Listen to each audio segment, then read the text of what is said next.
with another battle of the East. The Owls have acquired veteran quarterback Kevin Glenn from Saskatchewan. This is a very good team. I'm glad to be here. In their final push for a playoff spot, a win today is critical for the Alouettes, who will look to their newly acquired quarterback to keep them afloat. Terrell Sinfield, nobody's catching you. 87-yard touchdown. After mauling the Rough Riders last week, the Hamilton Tiger Cats have their sights set on top spot in the East. Looking end zone, touchdown. Jeff Matthews' show continues here tonight. It's the Alouettes and Ticats on TSN next.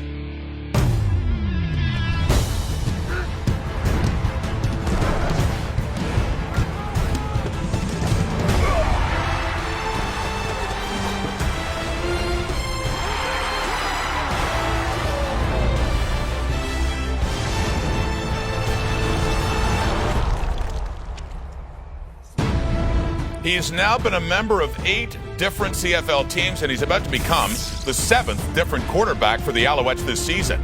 Veteran Kevin Glenn, trying to keep Montreal in the thick of the playoff race against the team he just faced 1 week ago.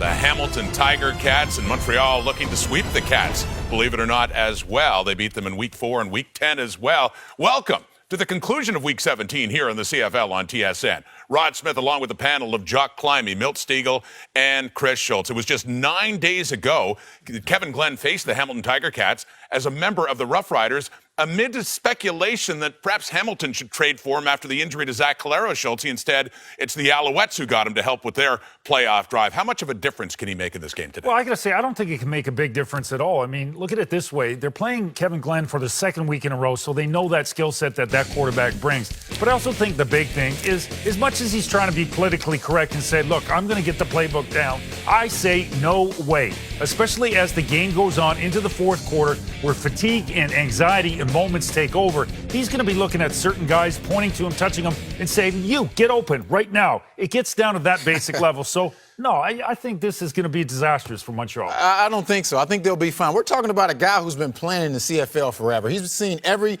defense known to man. He has a relationship with Ryan Dinwiddie, the co-offensive coordinator. He has a relationship with Nick Lewis, and I'm for sure him and Anthony Cavill have a relationship right now. Yeah, it won't be the entire playbook, Jock, but they'll have enough in their arsenal where they could possibly win this game. He's got some friends that makes him possible to succeed today. Anthony Cavill, been there, done that. Yeah. In his ear, with wristband to read from in the huddle, and 15 years of experience. If anyone can pull this off, it's Kevin Glenn. Yes. By the way, with BC losing last night, the Ticats clinch the playoff spot. The Alouettes control their fate. If they win out, mind you, that's 4 games, they would get the crossover to the West. Ernie Steffler of St. Albert, Alberta, you could win the ultimate $25,000 home theater package from Visions Electronics if a kickoff is returned for a touchdown in today's game.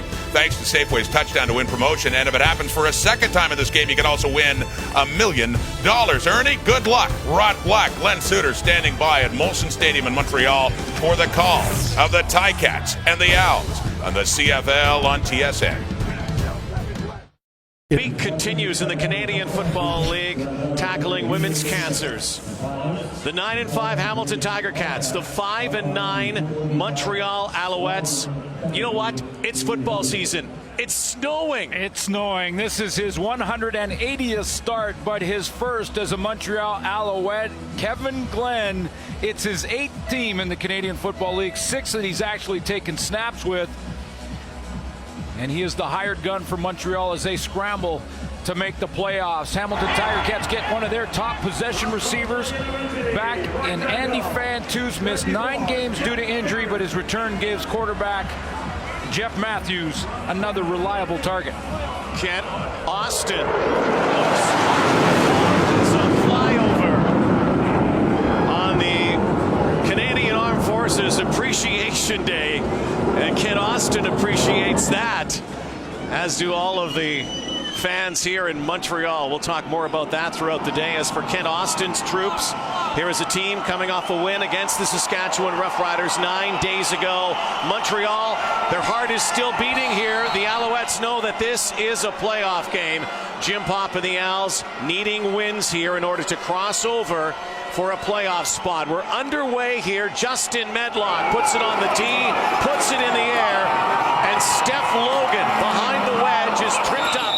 Downfield quick quickly by Freddie Plessius. And at the 30-yard line, the Montreal Alouettes bring out Kevin Glenn.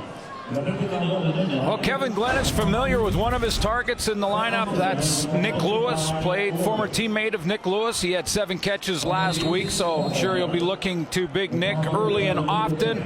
I wanted to highlight one of the top offensive linemen in the league. 138th career start for Josh Burke at left tackle. We'll watch him this afternoon.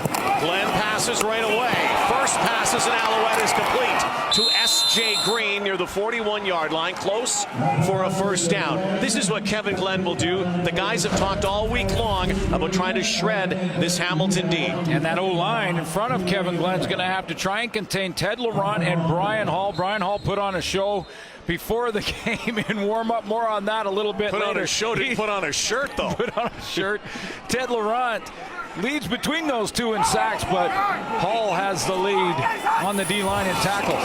2nd and 2, and up the gut they go. Simone Lawrence with the tackle on Terrell Sutton. So we've got an all-star offensive line here in Montreal. We've got a tremendous defensive line with Justin Hickman, Eric Norwood in his second start back, and those 2 interior guys. That's going to be a battle in the trenches that'll be interesting this afternoon. And a veteran quarterback, 180 starts in the Canadian Football League at the helm, the hired gun from Montreal. 36-year-old Kevin Glenn, his debut as an Alouette. Been there, done that, won that. Has virtually won everything in his career except one thing.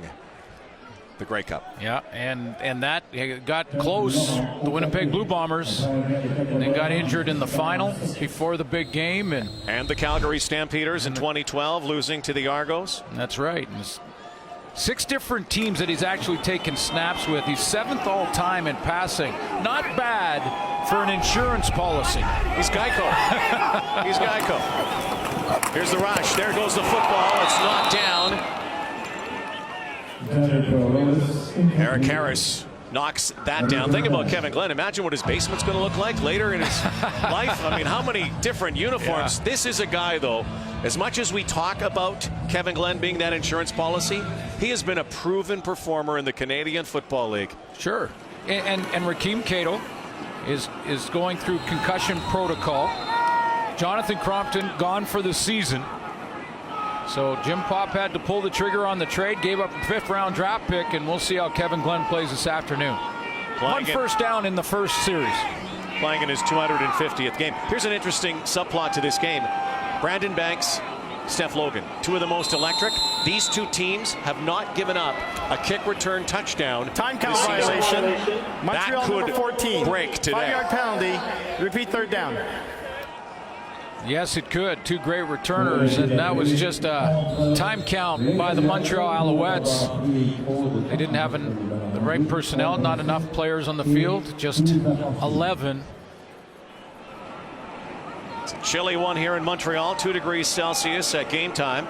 It was -7 this morning, and again, we've had snow here. Morris Beatty, the rookie. And another whistle one here. Way back. Time count violation. Montreal number 14. 5-yard penalty. Repeat 3rd down. Well, after that first down and getting some pretty good field position now. Well, that's just 10 yards difference. And Brandon Banks still waiting for that. And you know how dangerous he can be in the return game.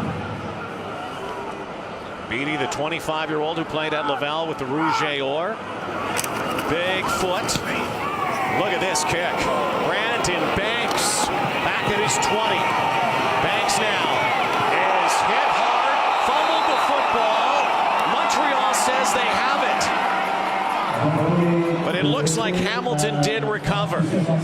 So a little hot potato on the first return for Hamilton. And Jeff Matthews, he of very little CFL experience at the helm for the Tiger Cats. Yeah, it looked like Brandon Banks lost the handle momentarily here, but Hamilton recovers. It did. It popped right up in the air and right back to him. Lucky break there for Hamilton right out of the gate. Cody right on top of it. But yeah, Jeff Matthews, as you mentioned, Rod, in his 3rd start in the Canadian Football League. Just 177 fewer than Kevin Glenn. and this is his first on the road. So we'll see how he handles hostile territory. Big game against Saskatchewan in his last outing, his last start, over 300 yards passing. Against Kevin Glenn. Again. So as a Saskatchewan Rough Rider, and Matthews did have a great day, as Suits mentioned, almost 400 yards, 3 touchdowns, no picks. The young guy out of Camarillo, California, played at Cornell. He's going to hand it off right away to Michael Ford behind a block, and Ford rumbles up near the 50-yard line. He's brought down by John Bowman, retreating downfield to track him down up near the midfield stripe. Look what Noel Thorpe does, the defensive coordinator out of the gate. He's going to load up the box, put 8 guys on the line of scrimmage, and say to Jeff Matthews, the young quarterback starting on the road, hey, we're going to load it up on the line. And so what does Hamilton do out of the gate? They run the ball outside of all of that and get up a nice gain on first down and move the chains. Michael Ford started the season with Hamilton, then went and tried to make it down south with Atlanta, back with the Tiger Cats again. He's been good. Matthews now throws and caught by his battery mate from college with the Big Red, Luke Tasker. It's an 8-yard catch. Starters to watch, the return of Andy Fantus. How important that will be to a young Jeff Matthews, a great possession receiver, one of the best in the game. Terrell Sinkfield coming off a big week against Saskatchewan. In fact, they had 200-yard receivers in that game that Matthews threw for over 300. Terrell Sinkfield and Taekwon Underwood. Second down conversion, the Tiger Cats, #1 in the CFL in this department. Left side, it's Ford again. And he'll move the sticks. Take a look at that Montreal defense, Rod. And starts up front with Gabriel Knapton, who had 3 sacks last week against Toronto. And then their linebacking core with Enoch Mwamba playing in his first game. He had an interception and 5 tackles in that one against Toronto. And then the leader in tackles in that game was Winston Venable, who's playing outstanding for the Alouettes in the linebacking core. First series offensively for these Cats. They lead the CFL in scoring on first drives. Play action, Matthews, crossing pattern to Terrell Sinkfield. Breaks free, Sinkfield down near the 15-yard line. Great what a late breakout. Yeah, great late block by Luke Tasker there as well, Rod. He comes back to help his receiver, his buddy, come around the corner, and that bought Terrell Sinkfield another 10, 15 yards. You're going to see Tasker coming from right to left, and he takes out the first Montreal tackler in position to try and limit that gain. Inside the red zone, inside the 20-yard line, where the Cats operate at 62% for touchdowns. That's second in the Canadian Football League. And keep in mind, they did that when Zach Collaros mostly was quarterback.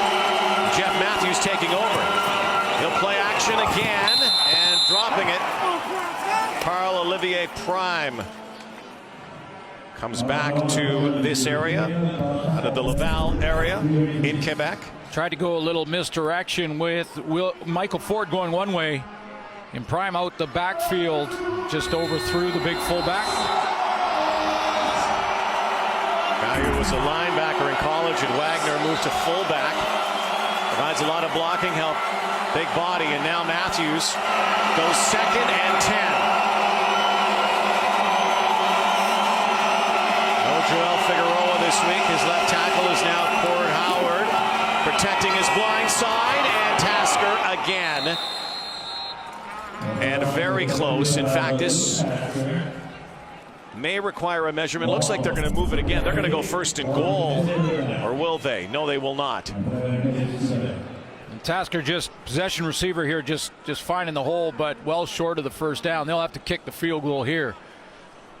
3rd down, and they'll bring out Justin Medlock, who has been perfect inside the 40 this season, just like his counterpart, Boris Beatty. Almost 90% kicking. Just a little chip shot for Justin Medlock.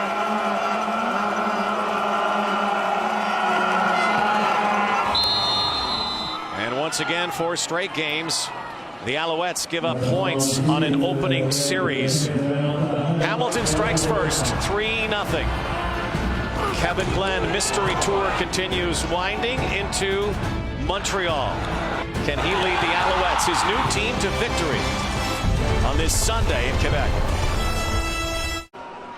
Stephon Logan is back. He's returned 2 punts for touchdowns, not a kickoff return this season. Dynamite returner, as Justin Medlock will kick this to the Alouettes today. 8:24 to go, first quarter. They score on their opening series, a field goal. Yeah, good start by Jeff Matthews on the road. Again, his first start on the road, so he's in hostile territory here in Montreal. Moved the ball right down the field and set up the first field goal of the game.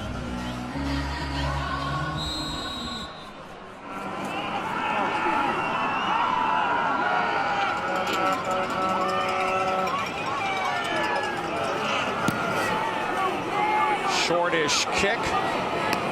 Samuel Giguère handles this return. Giguère's had a good season, his first in Montreal. A former Hamilton Tiger Cat. Meets his ex-teammate Freddie Plessius down there. Another former Cat. This guy's been around the entire league. Kevin Glenn weaves his way to Montreal. We'll be back. Kevin Glenn with more. Let's go down to the sideline and join John Liu. Well, thank you, Rod. Now that Kevin Glenn and Nick Lewis have been reunited, Glenn is getting used to once again being called the nickname the Porcupine. And Lewis dubbed him that because in his estimation, Glenn is small and not very dangerous looking. But when the quills come out, he can hurt you. And it isn't just former teammates, veterans who have a high regard for Glenn. During the PA meetings last offseason, Alouettes veterans Billy Parker, S.J. Green, and Josh Burke all put on the recruiting push to try to convince Glenn to sign with the Alouettes as a free agent. John Bowman also added his voice to the chorus to try to have him sign here. So even though it didn't happen in the offseason, Glenn's arrival has come to fruition. Guys? All right, well, there's a guy who leads the CFL in nicknames himself, that he gives himself. Nick Lewis, Geronimo, whatever he calls himself this week. On cue to John Liu's report, Nick Lewis collects that pass from the Porcupine. Yeah, you know, I think the veteran receivers in this group are going to be excited about this arrival. I mean, Kevin Glenn knows how to get the football out there, distribute it to guys like Nick Lewis, like Fred Stamps, had just 1 catch last week, and of course, S.J. Green, the #1 receiver in this lineup. Terrell Sutton. See what Kevin Glenn did there, and this is going to be somewhat new. In the middle of a snap count, he looks down at his wrist. Yeah, well, he has a shrunk down playbook for sure. I mean, Kevin Glenn, when he first made the trade, he came in there and he's got like half the book. So as he's calling the signals, he's going, what was that play again? Oh, right. That's a handoff. That's what it is. Imagine how many playbooks are going through that head of his right now. Well, there's similarities, but it's the terminology that he's got to learn. And working beside now the greatest quarterback in the record books of all time. Oh, S.J. Green, a bullet from Kevin Glenn. And Anthony Calvillo is the offensive coordinator, co-coordinator with Ryan Dinwiddie. It's quite a connection here in Montreal now with Glenn and Calvillo and Dinwiddie. This is the S.J. Green out route here, and that just a hot throw right behind him. I thought S.J. Green was going to one-hand that. We've seen that many, many times in his career. Oh, it's been a week of one-handed catches over the last 10 days. Glenn, deep drop, hangs in, over the top, and will be well short of a first down, and bodies bashing down there. And again for Nick Lewis. Well, Kevin Glenn knows new uniform, new city, but a good feeling here in Montreal. It felt natural. It felt like, you've been in the locker room before. Even though you didn't know where everything was at. When you have guys on the team that you've had relationships with or you played with on different teams with, and you've been in the league for some time and you know these guys, played against them, coming into the locker room, it just, it feels natural. It felt like you belong. Glenn to the sideline. Brandon Banks on the return. Flag on the play. We'll sort it out when we come back. Football day in Montreal. Official vehicle of the Canadian Football League. Gray day in Montreal. Some snowflakes have fallen here. Hamilton Tiger Cats, black and gold against the Alouettes in their signature uniform, their third jersey, wearing gray today. Long field, Jeff Matthews. There was a penalty, an illegal block on the return. Michael Ford crashes up near the 10-yard line. Yeah, that penalty put Hamilton and Jeff Matthews in a bit of a hole here. Important game for them. They're Hamilton Tiger Cats trying to take a run at first place in the division, host the Eastern Final at Tim Hortons Field in Hamilton. And they haven't won here in a long time. In a long time in the regular season. Since 2002, as a matter of fact, 18-game stretch. 2nd and 6. Matthews now out of the pocket, decides to go, and he is hammered. Winston Venable just laid a licking on Jeff Matthews. Matthews talking to the official, but it looked to me that his slide was a little late. Yeah, I mean, if you're gonna give your body up, you're gonna give up and slide, which is recommended to quarterbacks running in the open field. You got to do it early enough so that the defender has a chance to avoid the contact, and I don't think Winston Venable had a chance to avoid it there. Big hit. So Justin Medlock Holding. Hamilton number 51. That penalty is declined. 3rd down.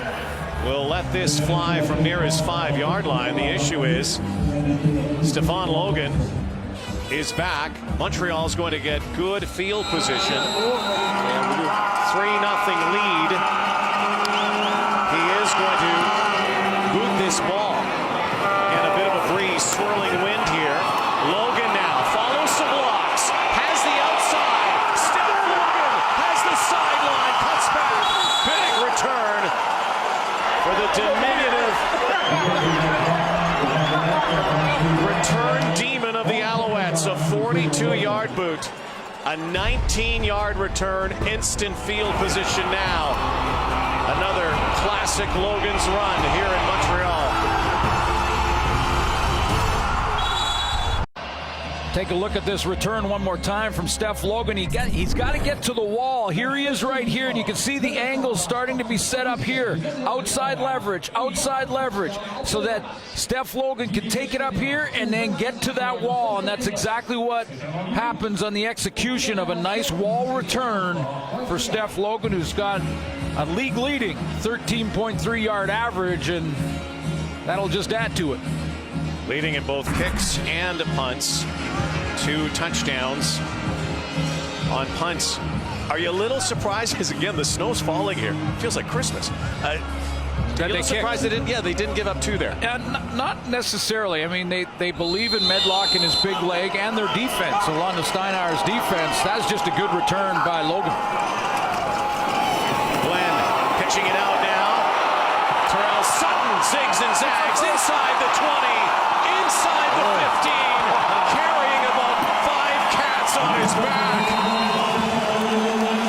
Terrell Sutton just digging down and putting a show on for the home team.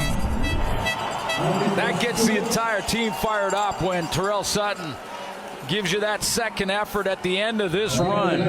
Good blocks by the receivers this afternoon for the Montreal Alouettes. Fred Stamp's getting involved too, and then here's a second effort. He takes 5-6 guys for a ride. Well, this is an area the Alouettes need to improve. Red zone, Glenn, bobbled snap, and Kevin Glenn lunges forward, so they get another crack here. Ted Laurent. And that was a botched play from the get-go, and Kevin Glenn tried to get positive yards. Samuel Jaguar cut through there and looked like the timing was off. That just, not surprised to see that. We may see that a couple of times with Kevin Glenn trying to get the snap count down here in Montreal and the different play calls, different terminology. And you're right, he just got what he could. 3.5 to go, first quarter. Alouettes looking to strike here. Glenn with the pressure, takes a hit. It is picked by Courtney Stephen. Kevin Glenn was rocked as he threw the football. That changed the flight of it. as he's slow to get up. His first real hit he's taken as an Alouette, and it's picked off. His first interception by Courtney Stephen. Fourth for Stephen. Timing was off. They wanted to get the push route to the flat here, but it takes too long for Kevin Glenn to get it out of there. Holds on the ball just a split second too long. He gets hit hard by Taylor Reed. And this is the one he wants. Goes now, you got a chance. Wait too long, and here comes the corner. So the pick. And Jeff Matthews back to work now. Up the middle for about 5 yards. This vulture-like ball-hawking secondary of the Tiger Cats. Well,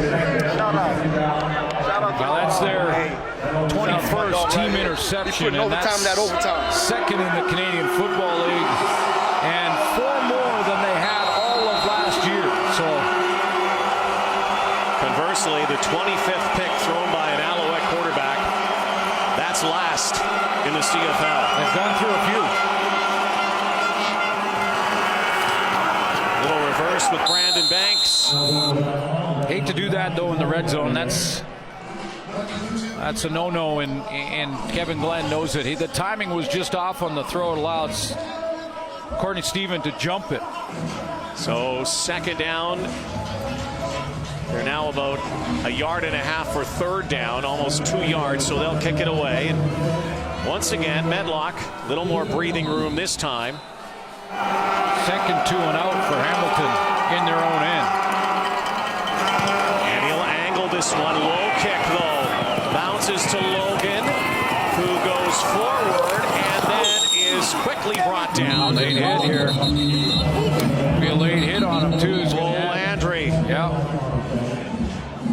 So that will add some yardage. The penalty flag on the play, and on Pink Week, we have the pink flags as well. Our referee today is Tom Valese.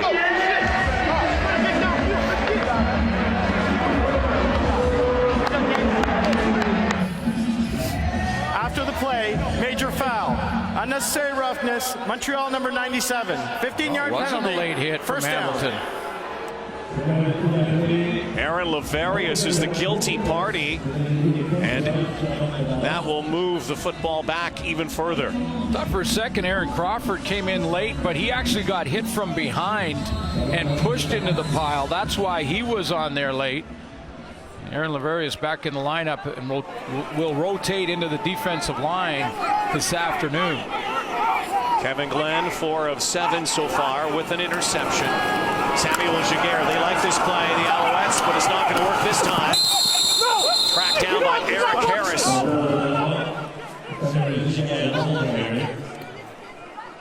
Loss on the play. Actually, I think the officials may have got Aaron Laverius' number wrong here. It looked to me like it was Jeffrey Finley who made the hit from behind right there. And you can see that's why I thought that Aaron Crawford was in late, but he got hit from behind by Finley. Snowflake still falling, 4-man rush. Glenn over the top here. Terrell Sutton has a couple blocks, and Sutton bursts up near the midfield stripe, but he's going to be short of the first down by about 1.5 yards, almost 2. So the frost is officially on the pumpkin. It is. It's snowing. It is snowing here on the slopes of Mount Royal, McGill University. I think Jim Popp thought about this. He took a second there with the punt team standing beside him to decide whether or not he might take a shot and roll the dice here. But it is 2 yards, and conventional wisdom says kick it away. Boris Beatty likely going to angle this. Again, another low boot. This wind is really swirling today. Bounced out of bounds between the 20s. So they'll scrimmage from the 29-yard line. So this is how the day began, Glenn, when we woke up. Not a bad day. Sunny, a little chilly at 12:18. Came in, the sky was nice and bright, and then the clouds rolled in. A few minutes later, then the snow came. It's starting to feel and smell a little bit like playoff football time. It is. It is. And they play a lot of football in these parts. High school, CIS ball. This is the home of the McGill Redmen. And of course, CFL football. Matthews.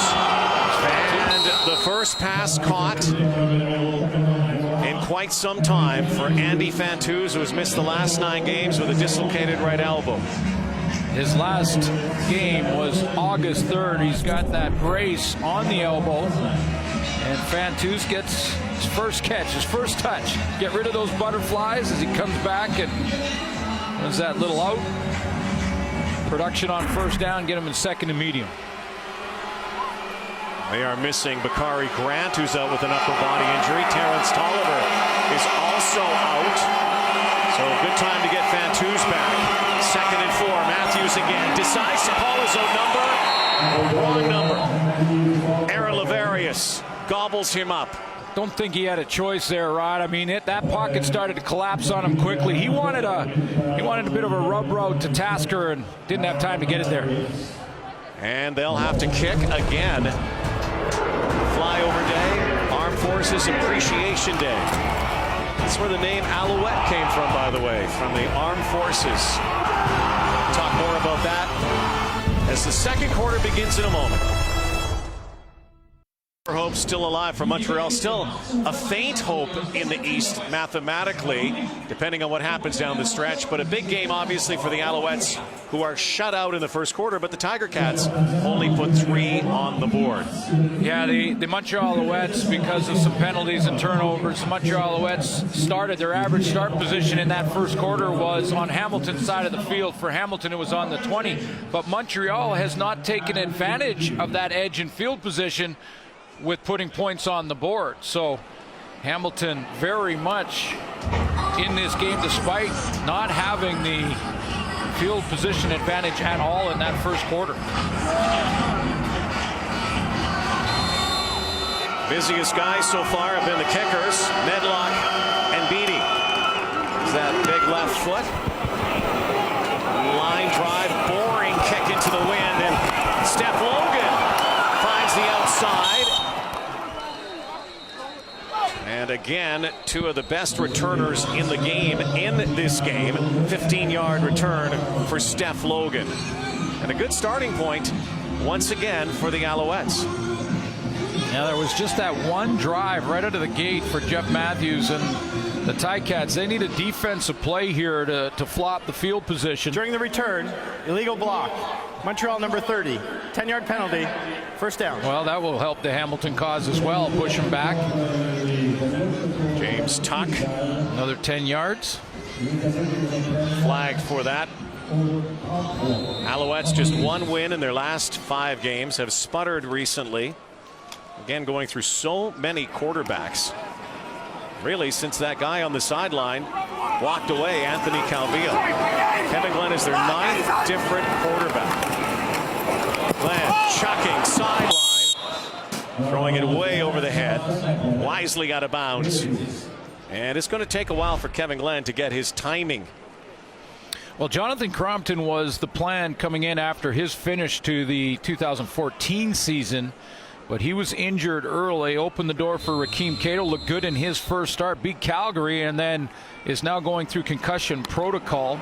And there's the rest of the names that have gone through the starting quarterback lineup since AC.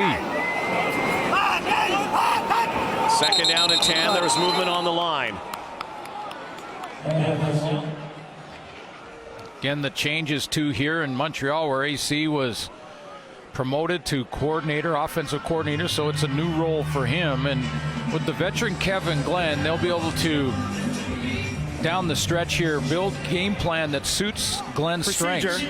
Montreal number 51. 5-yard penalty. Remains 2nd down.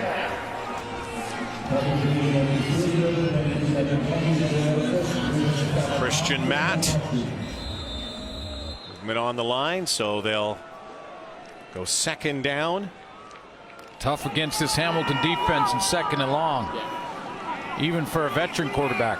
Especially a team that has struggled on 2nd down conversions. Couple of twists here. Good blocks up front. Loose ball picked off. Simone Lawrence. Tip drill. And the Hamilton Tiger Cats have another turnover. Glenn fires. Simone Lawrence picks it off. The best of the best. Wanted to. Come on, shout out my plugs. This is my plug right here. Shout out my plugs. Hey, bro, I said shout out my plugs. All right, Simone, hang on though, because we'll see if this interception stands. Here's Tom Valese.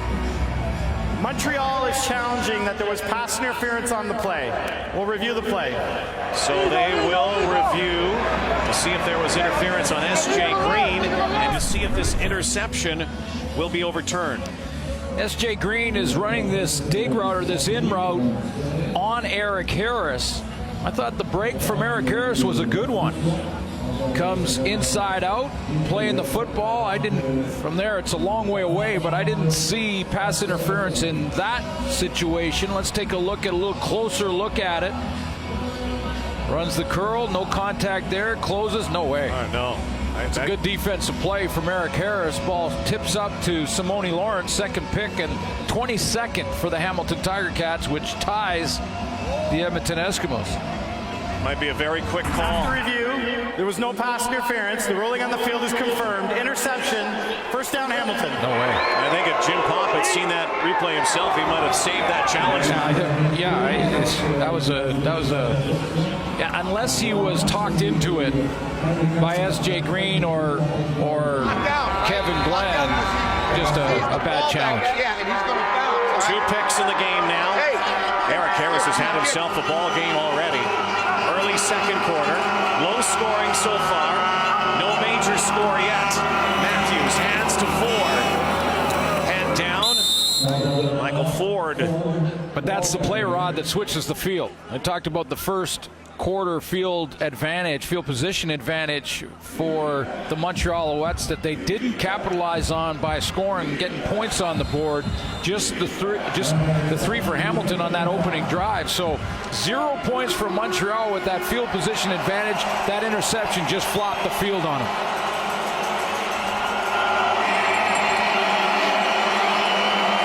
Second down and medium. Ford in the backfield again, but Matthews wants to throw. Good protection. Far sideline. Sinkfield again. Suits, how about the breakout year Terrell Sinkfield has had?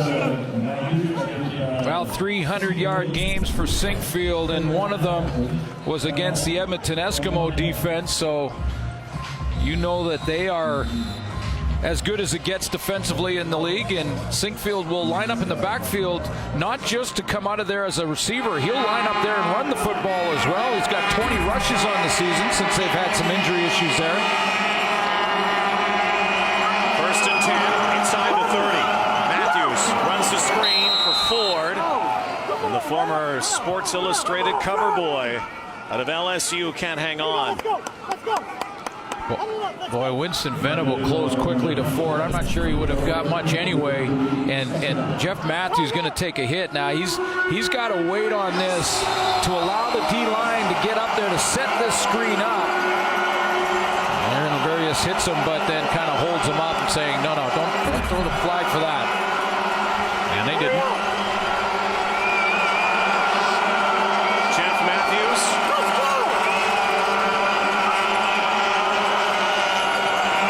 Loads it up. Once again finds his safety valve, Luke Tasker, in a relationship that was forged at Cornell. But they'll be short of a first down. It's going to be third. They're going to bring out the kick team.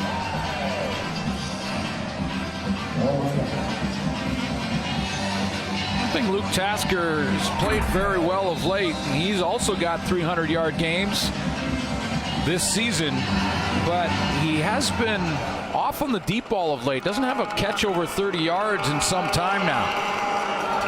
Well, these two kickers have been money inside the 40. Will it continue for Justin Medlock? Absolutely. Good hold by Tasker there. 6-zip Hamilton Tiger Cats. Haven't seen any really big plays yet. There's some big playmakers on the field. Maybe nobody with the highlight reel ability of an S.J. Green. In the CFL against Wednesday's Friday night football. Alouettes, Argonauts, 7 Eastern, and then the Tiger Cats, the Lions, doubleheader. Wendy's Friday night football, TSN 1, 4, and 5. Big games down the stretch here. A month away from the playoffs. Last night we were chatting as we came in to Montreal about how wide open it is for those who are still in. And, you know, you have your obvious favorites, but really anything can happen. Well, top of the divisions, anything can happen. And also that final playoff spot, Montreal looking to stay in the East, but more likely try and make the crossover for the first time ever. An Eastern team crossing to the Western Division. But they've got to win. The Lions lost in overtime to Edmonton. The Winnipeg Blue Bombers lost, so yeah. Procedure. Montreal number 59. 5-yard penalty. Remains. That's not going to help.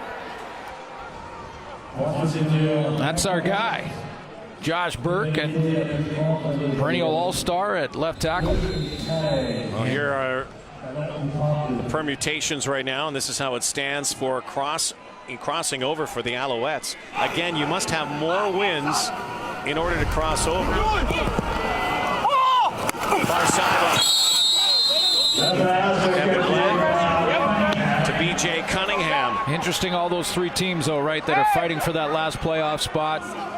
The question mark has been the quarterback position for all of them. And the Winnipeg Blue Bombers now going with Matt Nichols, of course, a little bit of experience. That's why Montreal made the change in the trade to get Kevin Glenn here. I know he's thrown 2 interceptions early in this game. One wasn't his fault, tip ball, but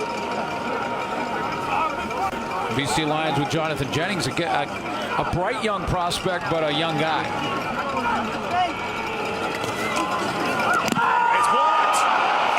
Blocked, and scooping it up and trying to score is Freddie Plessius. Michael Daly came flying in and blocked the kick. Jeff Reinbold's group, special teams unit for the Hamilton Tiger Cats, getting it done. They are number 1 in the CFL in blocked punts. They're 6th of the season, and they're hovering near the goal line.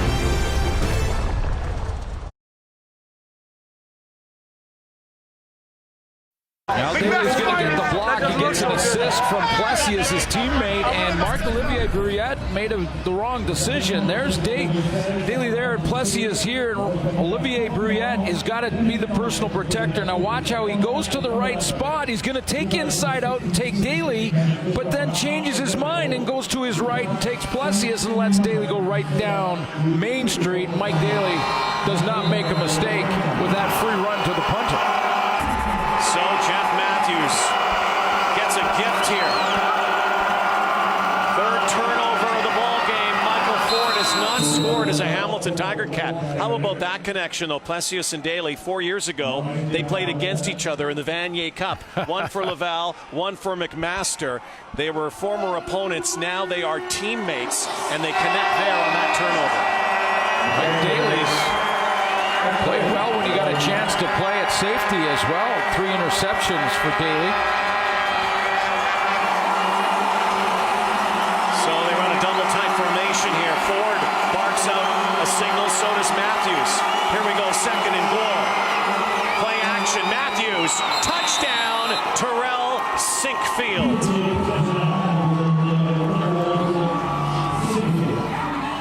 Quiet Molson Stadium now. 3 turnovers in this ball game, and with a convert to come now, more points off of a turnover. I believe that's the 3rd time Hamilton has been in the scoring zone or inside the 40-yard line of the Montreal Alouettes, and all 3 times have come away with at least a field goal, twice a field goal, and now the touchdown off the block kick. So they are cashing in when they're in the Montreal Alouettes end of the field. Hamilton team that is the best in the CFL in the first 2 halves. They've scored more points than any other team. They haven't scored a lot today, but They now have 13 on the board. 13 more than Montreal, and Terrell Sinkfield has his 6th touchdown of 2015. Well, Terrell Sinkfield sees it, it's man-to-man, so does Jeff Matthews. So there's Sinkfield here in motion. That's the guy who's going to cover him. I believe it was Dominic Ellis. So he's going to move around here and then shoot out that side. When you're in man-to-man defense, it's very difficult to track a player that far and get back and try and go and pick up your man, because you got to run around linebackers, you bubble back, you can't get a clean run to it, and Sinkfield gets leverage.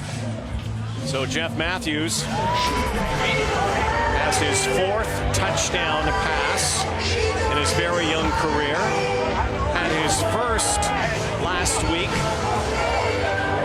By the way, that's why offenses run those type of plays on the goal line or inside the 10-yard line, because they know they're going to get man-to-man defense. So now the Alouettes looking to answer. Down 13. High kick. It's Ellis. Fights his way up near the 44-yard line. Well, the Alouettes are going to have to start protecting the football. And there's former Montreal Alouette in his first game with the Tiger Cats, Mike Edom, also part of the deadline day dealing. Yeah, Mike Edom traded to Hamilton, and Jim Pop basically got that 5th-round draft pick back from the Ticats that he gave up to get Kevin Glenn to Saskatchewan. Edom might have been a Ticat a couple of years ago, was drafted 3rd overall by Montreal the year that Hamilton picked Lyndon Gatosh first. Oh, Kevin Glenn just got rid of that to Nick Lewis, and then has to pick himself up again as he was flattened. There is an injured Ticat. It's Simone Lawrence.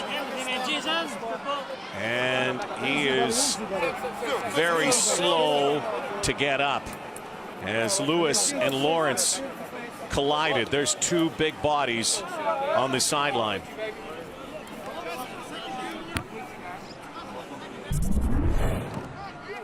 Take a look at that hit again. It's big Nick Lewis coming around the corner and sidesteps one just in the middle of the back of Lewis. Wasn't even the contact where Lewis, I thought Lewis lowered his shoulder. And he's up. He looks like he's okay. There. Trying to get an update from John Liu.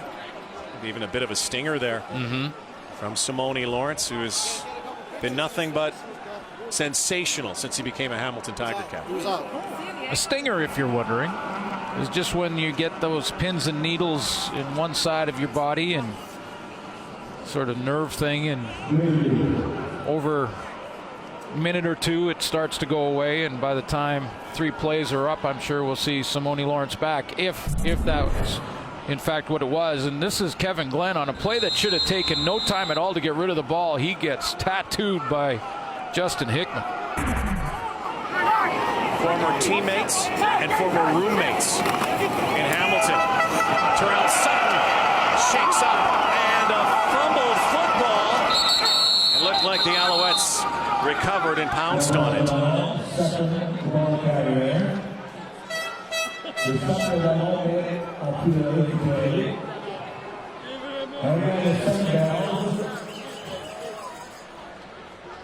Well, this Hamilton defense is at it again, Rod. I mean, they against Saskatchewan, turnovers, 3 of them that turned into 10 points for the Hamilton Tiger Cats.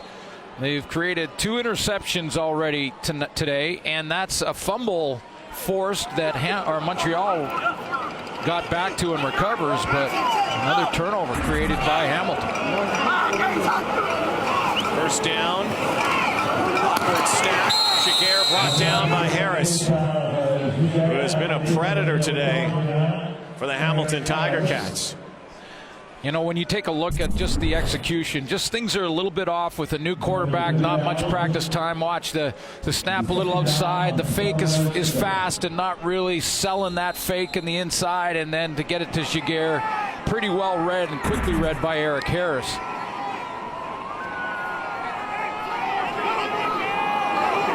Second down and long. Lost 2 on the play. Here comes the heat. Glenn steps up and decides to go, and he got pummeled again. Oh, Taylor Reed, everybody in on that tackle. I made them players to watch for a reason, because Brian Hall and Ted Laurent in the middle of this defensive line for Hamilton, this is where it starts and ends. And watch the push those two guys get. Ted Laurent is going to push his man, Philip Blake, right back into Kevin Glenn's face, and then he has to try and run around those two big interior defensive tackles. 6:14 to go before halftime. Hamilton pitching a shutout right now. Good kick. Brandon Banks, though, reverses. And a sea of gray down there to greet him. Well, you talked about Brian Hall.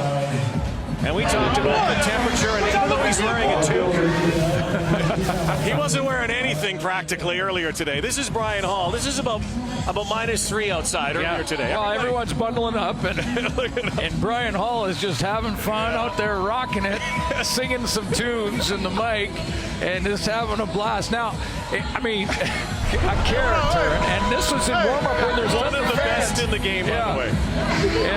And loves the game and having a ton of fun. Now, I'm not sure I recommend the no shirt thing. I mean, what if everyone starts doing it? No, please, no. Remember, and I'm not picking on him, but offensive line are part of this game too. I'm not sure if we want to see all that. Terrell Sickfield is chopped down by Mitchell White on the far side. White back in the lineup, and also there is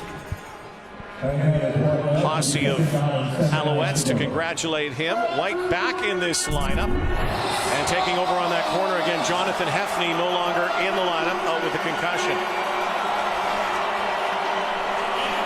Yeah, Mitchell White basically taking it over for Hefney. Great to see Hefney down on that sideline today. He recovers. Far sideline for Sickfield, first down. Steps out of bounds. Jonathan Hefney took a horrific hit in Ottawa. Suffered some trauma to the neck area as well. One of the very best defenders in the game. First and 10, under 5 to go here. Tiger Cats chewing up the field and the clock here.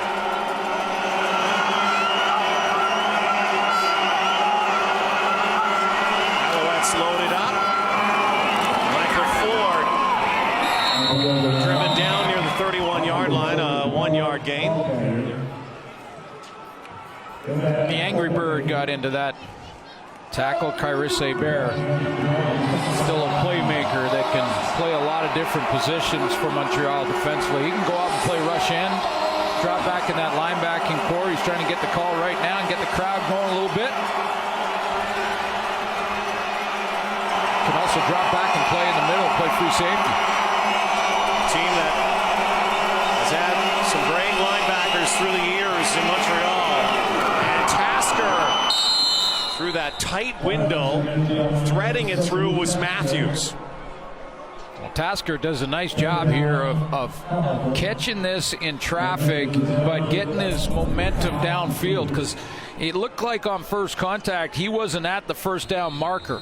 He was close, but he splits them and then dives forward. That's great field awareness. He knew exactly where he was, and that he was a little short when he caught it. Dove for a couple extra and got the first down.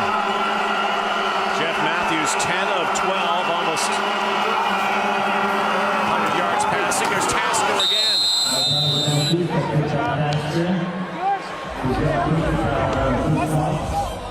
Well, here are two guys who have been doing this for the last few years. Tasker, of course, was with the Cats last year, but before that, they were in Cornell together. Look at those babies, Jeff Matthews and Luke Tasker. Did they actually shave at that time? Well, you got a stash growing there. That must have been the senior year or something. 5 catches, 36 for Luke Tasker. Matthews hangs in, and again, Glenn. Threads the needle there. Precise passing for Sinkfield. Those are, as a defender, Rod, those are the throws that you're right beside the football, and yet you don't quite get there, and it's frustrating when a quarterback guns it in. And Jeff Matthews, Ken Austin will tell you, he's got the big arm. He can make all the throws. That was a tight window. He got it in there. Snow falling again here. 3-minute warning before halftime. 13-0 Tiger Cat lead in Montreal. Hey, let Castone. Let Castone.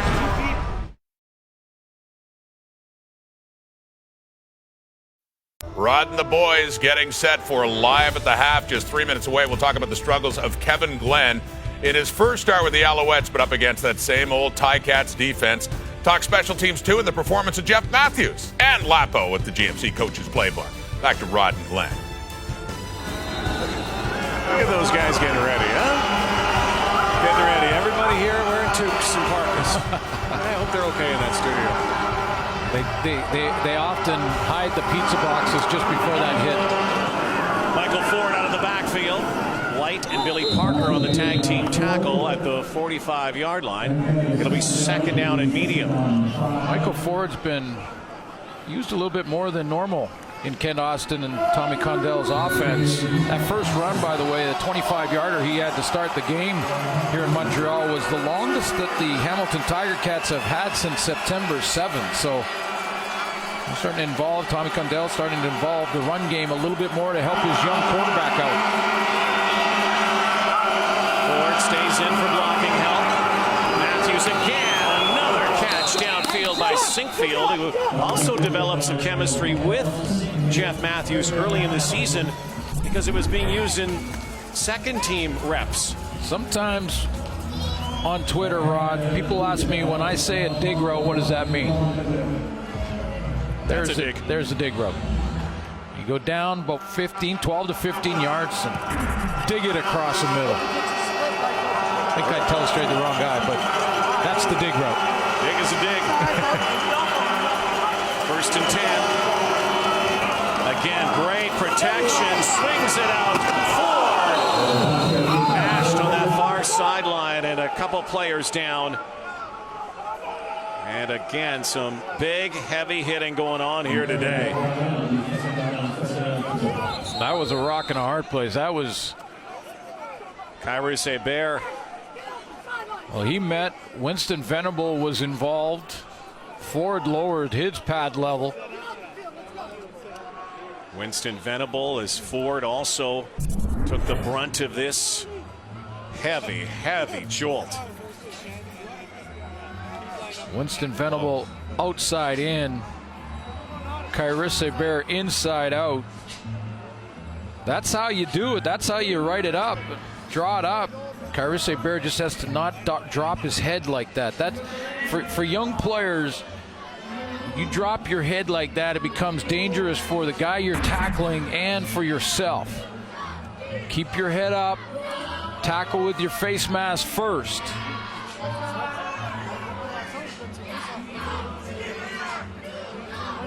I understand the game happens fast, and sometimes this happens even with the pros that have been tackling and fundamentally sound their entire careers and grown up with football. It happens to everybody, but just keep in mind, make sure you bow your neck, face up, tackle with your face mask. See what you're going to hit. There is a huge initiative going on, particularly in the States. It's come north too. Pete Carroll was heavily involved in, the art of tackling, especially at a young age. It's changing too. It's changing, Rod, and for player safety is such an important focus that you can go online now and look at the new technique of tackling correctly and how it's changed a little bit. And coaches are telling you now, don't put your head in the front of a running back, but behind, and then twist him down to the ground, almost more like a rugby. They're going to go and evaluate Kyrus Hebert, make sure he's okay. Good to see him get up and walk off, though. He has delivered some ferocious hits through the years. But remember, kids, tackle with your face. Tackle with your face mask. Bow your neck, use your shoulder pads. 10 straight for Matthews. He's hit by Venable and scooped by Bowman. And John Bowman rumbles up near the 50-yard line. And finally, the Alouettes defense for forces a turnover. And Winston Venable was the guy. You talked about the new left tackle, Cord Howard. I'm not sure that this is his problem or his responsibility, but that's where it comes from. The blitz comes off the edge. Venable down low here is going to come off the edge on the backside. There's that new tackle in Cord Howard. Now he's got to take inside man, so that's not his responsibility. That was a missed assignment from the backside. Either Anthony Woodson had to pick up the blitzer, or Jeff Matthews had to know that the blitzer was coming unblocked and get rid of the ball before he got there. But what a hit from behind from Venable. Glenn now trying to capitalize, and an overthrow down the sideline is into the Montreal bench.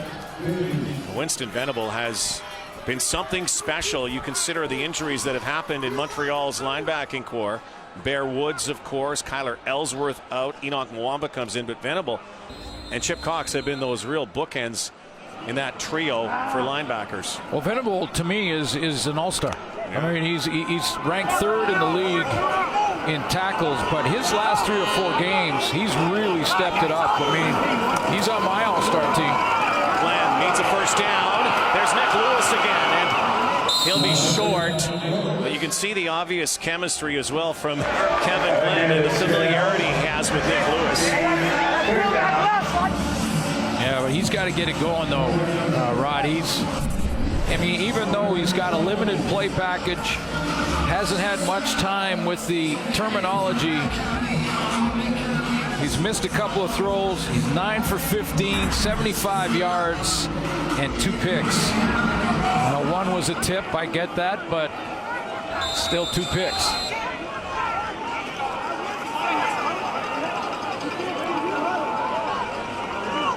So they will boot it away. Still no points on the board as Beatty will put one. What a kick. Coffin corner down near the 4-yard line. Long field for the Hamilton Tiger Cats. Today in Montreal, very important day. We salute our men and women who serve our country in the Canadian Armed Forces. Saw the great flyover from the F-18 Hornets, the Alouettes squadron of 3-wing Bagotville, and we have some of the Air Force from Bagotville here, over 500 of our servicemen and women from the Navy, the HMCS Donnacona from the Armory in St. Hubert. So want to say hi to all in the military, and I'd like to say hi to my teammates, the Fort 17 Squadron at 4-Wing Cold Lake. Major Brad Steele's in the group, my new teammates out there in Cold Lake, Alberta. Salute all of our forces today. Long field, under a minute to go, and swallowed up is Anthony Woodson in the backfield. We should also tell you, a lot of people wonder about the Alouettes name, and they think about the song Gentil Alouette. A lot of people think it's a bird. It's a bird, a lark. A bird, yeah. And it is a lark, but it was also the Alouettes name came from, and this uniform, this signature uniform, comes obviously from a bird, but from that Alouette squadron from World War II. Yeah, the original Birds of Prey, the 425 Squadron, first ever French-Canadian unit, the 5th Bombing Unit, 190 decorations for their service and sacrifice in World War II, and that's where the name comes from. Matthews in trouble, throws it off a helmet, off the back of his line. It was lucky that he didn't get dropped for a safety. And right you are, suits that name, Alouette. 1946, when the Alouettes were formed, was right after the World War, and to honor that squadron. And here's a look at this play. And that's CF-18 flyby. That was the Alouette squadron. And John Bowman, the veteran, 10 sacks on the season. That's 2nd in the CFL coming in. I still can't believe he was a healthy scratch for a couple games. Well, it was a bone of contention. May have cost Tom Higgins his job. It was at least part of it. A bone of contention here for a while, and John Bowman handled it with great class, and got him a little angry too. He has played like the all-star he is. This time, Medlock's going to run around to chew up some valuable seconds and give up 2, and Montreal is finally on the board. Well, that time it makes sense. A good call for Kent Austin to ask Medlock to give up two. He's deep in his own end zone, but also take off some time because he's got to give now with giving up the safety. He's got to give the ball back to Montreal. So try and take the time off the board. And it was all because of Montreal's kicker. Yep. Great punt by Boris Beatty. Beatty put it in the corner. Kevin Glenn's will have a few seconds here, but see where take the ball. Maybe one throw to try and get field goal range, depending on where they get to on this. For us mere mortals who have never played this game at a high level like you have, how difficult is it for someone like Kevin Glenn? Yes, he's played around the league. Yes, he's played, this is his 250th game. How hard is it to get up to speed only a couple of days in? Yeah, they played it off, but it's difficult. I mean, the terminology alone, let's just, make up words. So, if you had, Roger for right and, Larry for left, and then now it's Louis and Ringo, and, that's oversimplifying it, but terminology alone very difficult. So Kevin Glenn's head's going to be just swimming in the huddle, and you saw him looking at his wristbands just before the snap because he's thinking, wait a minute, was that Louis or was that Roger? So he's trying to continue to sort it out. So a pooch kick here. Jeff Finley. Get off the tracks. Your own guy. The locomotive is on the track. If you're on it, you're in the way. The Finley Express rolls into town. It doesn't. Oh, my gosh. It didn't really matter what color jersey was in front of him. He got on that track straight ahead, and just wow. Hey, you know what, Suits? If I'm Anthony Calvillo as offensive coordinator, I'm thinking, hey, let's work this guy into the backfield. Maybe goal line or something like that. Work the fridge play. Yeah. Yeesh. 18 seconds for Glenn. Could get it in field goal position. Chucking now. And downfield, they want a flag on interference. They're not getting one. There's a penalty flag in the backfield. This is probably holding. We'll see. Looking downfield for Cunningham. Still got a chance with really one shot to get it down near the 40-35 for a field goal attempt. Well, now it's going to be Montreal number 68. 10-yard penalty.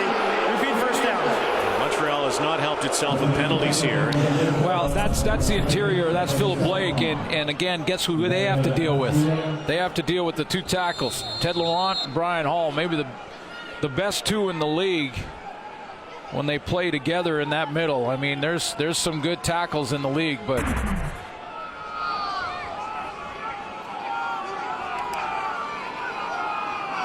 those two big boys are hard to stop. Reset the clock to 15 seconds and counting down. And keeping on the ground here. Terrell Sutton is battered around. One more play, and really, if they wanted to go for it, it'd have to be some sort of Hail Mary because they won't get a play and then a kick. If you're behind, I think you throw the ball here and you may get an illegal contact. Maybe. You never know, or pass interference, and just make sure you're throwing it to the right color. And that's been an issue in this first half for Kevin Glenn. Well, 2 straight games he's faced these Hamilton Tiger Cats, and they have given him fits. So why not go deep? And it's a jump ball. And he had it. B.J. Cunningham should have had that football. Time would have expired anyway. But he'd want that one back. I think the Alouettes would like that back offensively in the first half. They only put 2 points on the board from a safety. The Hamilton Tiger Cats, looking for their 10th win, are 30 minutes away as we send it back to Rod Smith and the warm guys in the studio. Yeah, nice and toasty, and I know you're trying to be the same way, Rod. Glenn, thank you for that. Hey, Alouettes still in it, down by 11 after that late safety, but left some points on the board as well, thanks to the turnovers. Here's the panel: Jock Climie, Milt Stegall, and Chris Schultz. And the guys were just talking about it, Kevin Glenn facing this defense for the second straight week, so I guess no matter how you factor it in, he struggled last week when he knew the playbook well. New playbook this time around. Whatever the reason, he is still not having a good time against the Tiger Cats. Well, certainly if you were in this situation as Kevin Glenn, you'd prefer to play against a defense that wasn't very good. And he's not got that. Obviously, Tiger Cats giving everything he can handle. But it's been interesting to watch how he has adjusted or trying to adjust. Playing quarterback is about being comfortable. And he's not comfortable. He's not comfortable because it's a new team, new playbook. And he's not comfortable because they help the Tiger Cats are making it uncomfortable. He's getting hit, as he did here in this interception. He's not getting a lot of protection. But it's about knowing where your guys are going to be. I mean, that was probably his best throw of the game. It wound up in an interception, but that's one of the few times he pushed the ball down the field and didn't have a helmet up under his chin. Look, I agree with Glenn Suter that there is so much going on at the pro level. And at the quarterback level particularly, there is a lot going in your head. If you are just trying to figure out where are my guys on the left, where are my guys on the right, you're not likely reading and comfortable in the pocket in order to be effective. Well, a quarterback that is comfortable, and maybe not surprisingly so, is Jeff Matthews as a quarterback. And what he does well is he'll sit in the pocket for an extended period of time, allow those routes to develop. Now, I know a lot of his passes have been in the 10-yard area, but I do remember Zach Calero struggled with this early, just sitting in the pocket, making sure the pass rush doesn't quite get to him, and having that ability to complete passes. Zach mastered it later. Now, he's going to learn his lessons, how to slide, when to slide, because that's that whole negative reinforcement issue. When something like that happens, you get hit like that, that's a negative. It reinforces in your mind, I got to slide a second early to make sure my body is healthy. Good first half, except for those last 2 minutes for Jeff Matthews, Rodney. Yeah, in particular, that first possession for the Ticats, Yes. Matthews looked good when they drove down the field for a field goal, Milt. But other than that, though, Montreal's defense is kind of helping this team stay in the game. Helping them stay in the game. They're basically the only reason that they are in the game. And it sounds like a broken record. Yeah, we're losing the game, but despite our offense playing bad, we're still in the game because of that defense. I mean, special teams has done a pretty good job punting, returning, but it's all about this defense. And after a while, as a defense, they're going to get tired of keep doing this every single game and not win. They're doing everything they need to do. They're pressuring the quarterback. They're stopping the run. They're creating turnovers. Now they need that offense to step up and do something because you can't continue doing this and think you're going to win games. Your defense can't score points all the time. They're doing a great job, but that offense has to step up and do something. Kevin Glenn, you have a great opportunity to put your team in a great position because your defense is playing well, but you have to stop turning the ball over and put the ball in the end zone. Yeah, and you talked about special teams. Biggest play really in the half was the block punt by Mike Daly, leading to a touchdown, Matthews to Terrell Singfield, and a bigger, more sizable lead for the Alouettes at 13-2 right now. Paul Appley standing by to talk about how you can get a quarterback adjusted so quickly when he comes from another team. And Kevin Glenn, stick around.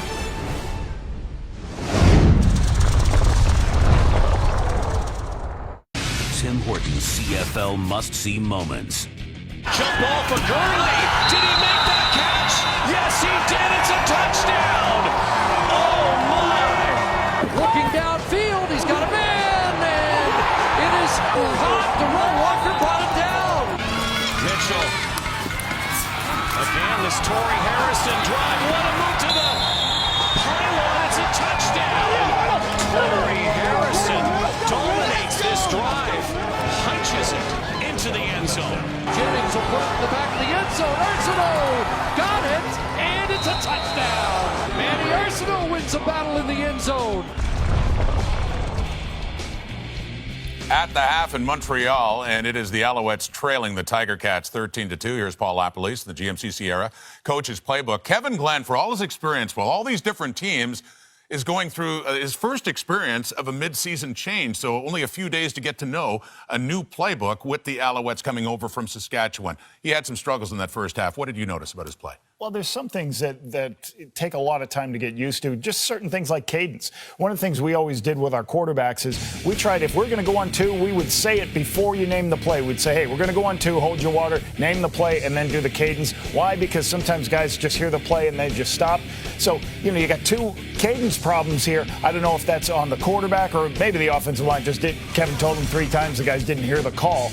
But there's so many things of those processes that Kevin's got to get used to, and the players got to get used to them, especially with the waggle as guys attack the line of scrimmage. Okay, I mean, offense is your specialty. How can you help out a new quarterback, when he comes over from another team, learn the playbook as quickly as possible? Yeah, we were talking about how we would do this, and Kevin Glenn certainly understands how to read defenses in the Canadian Football League, but the hardest part is going to be the terminology. There's plays where you read the corner. It's a high-low on the corner. Well, Kevin may have called it spear.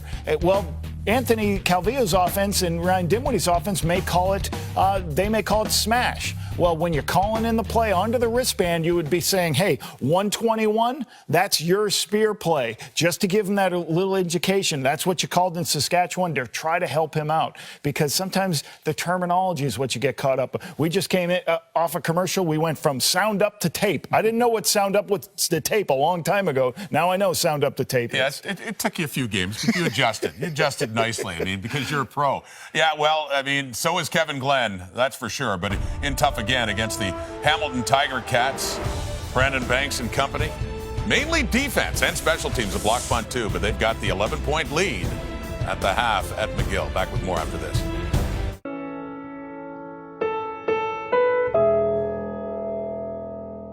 My name is Jonathan Crompton, I play for the Montreal Alouettes, and I wear pink for all the women in my life that have battled cancer.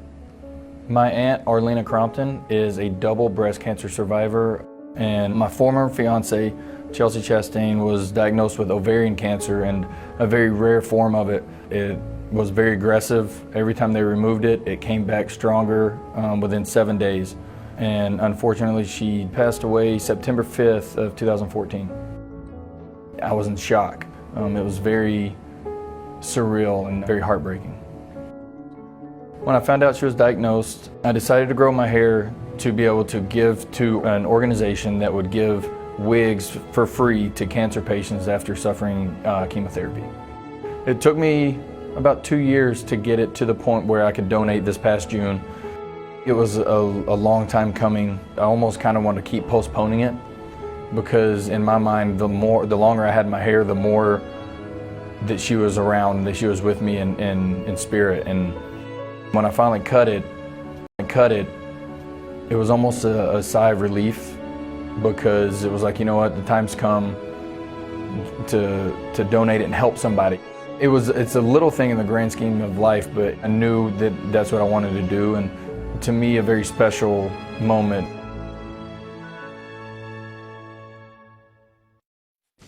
We all remember that touching story of Al's quarterback Jonathan Crompton 1 year ago. The Alouettes trailing the Tiger Cats 13-2 at the half. Here's Jock with the stats. We've got two inexperienced quarterbacks in this football game. One inexperienced in the offense and one just plain old inexperienced. So you'd think you might see a little more rushing. I'd like to see both offenses focus on the ground game and maybe remove the turnovers, which have been a big part of the first half.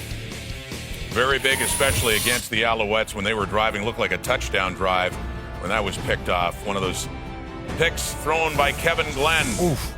His new team. Some hard hitting in this game, a block punt too. The Ticats leading the way by 11. Second half kickoffs coming up.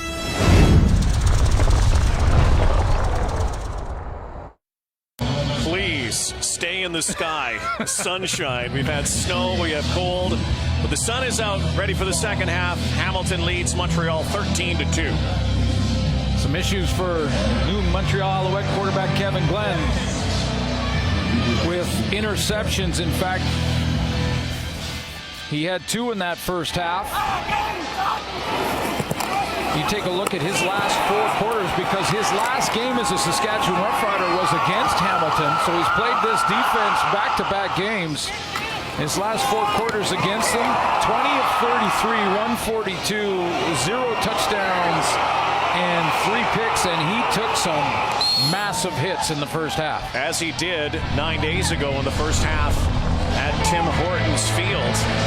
So Kevin Glenn, a resilient guy, Detroit native, who is 7th overall lifetime in passing in the Canadian Football League. Amongst the legends is Kevin Glenn, now with the Montreal Alouettes, and trying to give them some hope here. Yeah.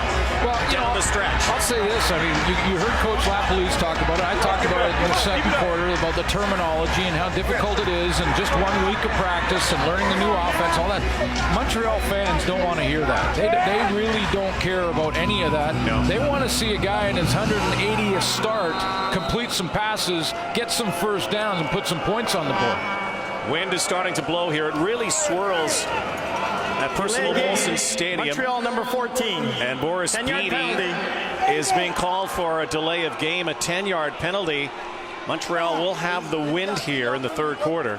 And obviously a miscommunication here. So Hamilton could get good field position again. Beatty's got a big leg. And this guy on the other side, Jeff Matthews, the new guy in Hamilton, replacing the injured Zach Collaros. Very good first half. Good first half. I think there was there was a lull there with a few 2-and-outs, but avoided the big mistake. Brandon Banks follows some blocks and is spun out of bounds, and there's a late penalty flag. And they are going to call roughing on this play. Daryl Townsend was downfield. It looked pretty major foul. Obscure. Face it was a mask. face mask. Montreal number 36. 15-yard penalty. First down. So it was a face mask just at the last moment by Townsend on Banks. So one before the kick that pushed him back 10, and one after the kick was over that gave Hamilton even better field position, and just like that, almost at midfield.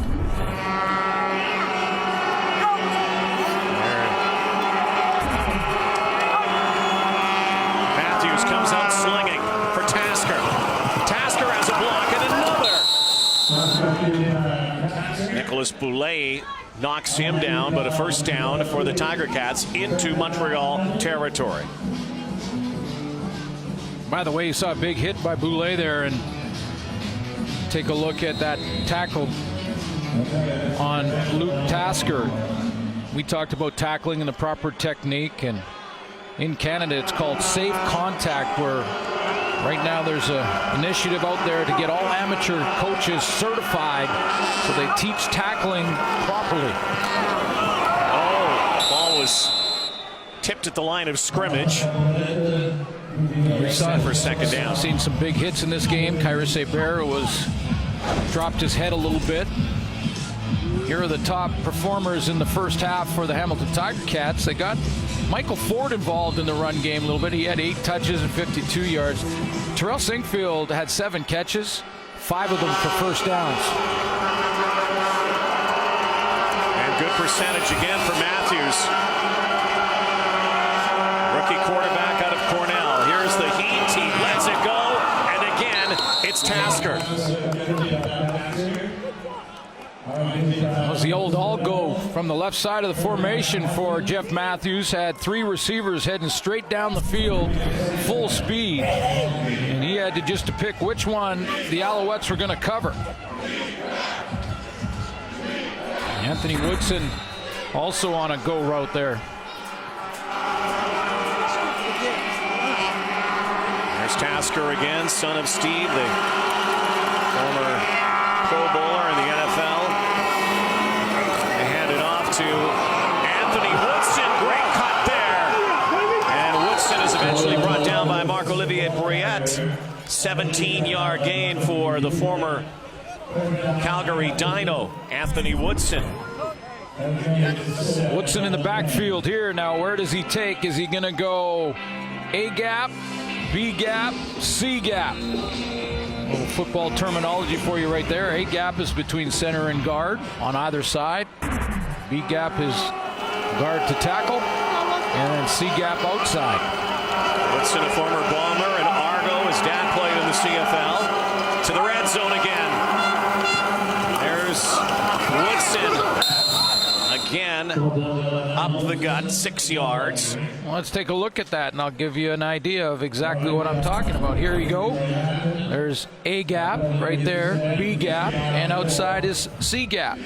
So this time, where does he take it? Those gaps still move, so it looks like he was backside A gap. Thank you, Dr. Sutter.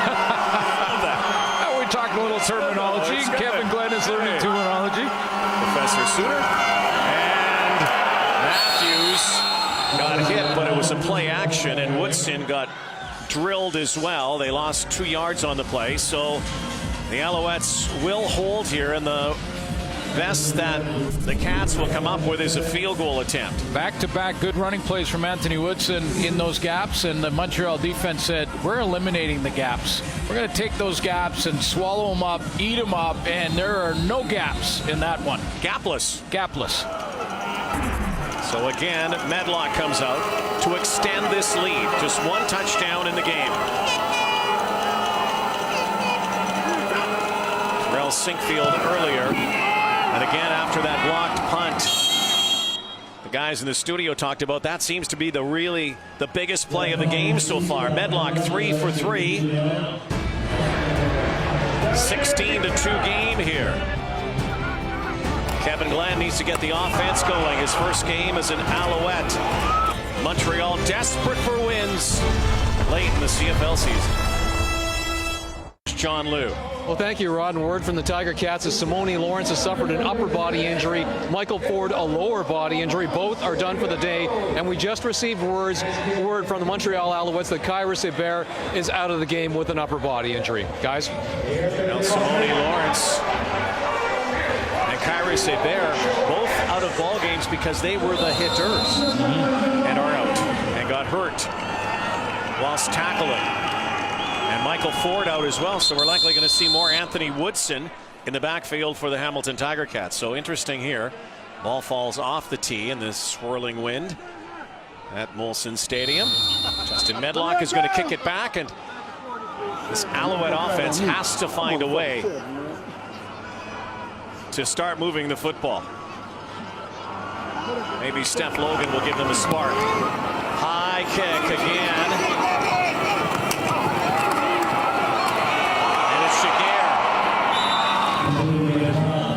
Yeah, you know, the Alouettes have had really decent starting position for the most part. Yep. Just haven't been able to finish. Well, you know, the difference is that when, you know, they were in the score zone in that first half, in that first quarter specifically, they didn't come away with any points, and Hamilton did. Even if it was just field goals, they chipped away. So you're right, Jim Popp's group's got to get some offense going. It could start with Terrell Sutton. Play action. Here comes Harris. There goes the football. A wobbler to the far sideline for Jaguar. They've got to start employing S.J. Green a little more. He's only got one catch. Fred Stamps has none. And Nick Lewis has been the go-to guy for the Alouettes. A couple of interceptions for Glenn. And, you know, when you play against Orlando Steinauer's defense, you have to be perfect. You have to put the ball where it needs to be. Very seldom will you see a guy wide open because of a bust in the cover. Snaring it. Just like that. Nick Lewis. You can make the catch and you can make the throw like you can. I mean, this is a wide field and there's an edge for offenses. They use unlimited motion and all of those things that give the edge to the offense. So there's a chance to make some plays, but you're going to get hit immediately, and you've got to be perfect with the ball or it's turned over. We saw that in the first half. That's the Steinauer defense. They're on you. So you got to fight for everything you get. It's been the two veterans combining mostly for the offense today. 33-year-old Nick Lewis, 36-year-old Kevin Glenn. Out of the backfield is Steph Logan this time. Gets the call. Running helmets down there with Jaleel Carter. Picked up 4 yards. Second start for Carter. Familiar with Steinauer and his defense back in their Toronto days, but back from his NFL trial, Jaleel Carter plays on that short side corner.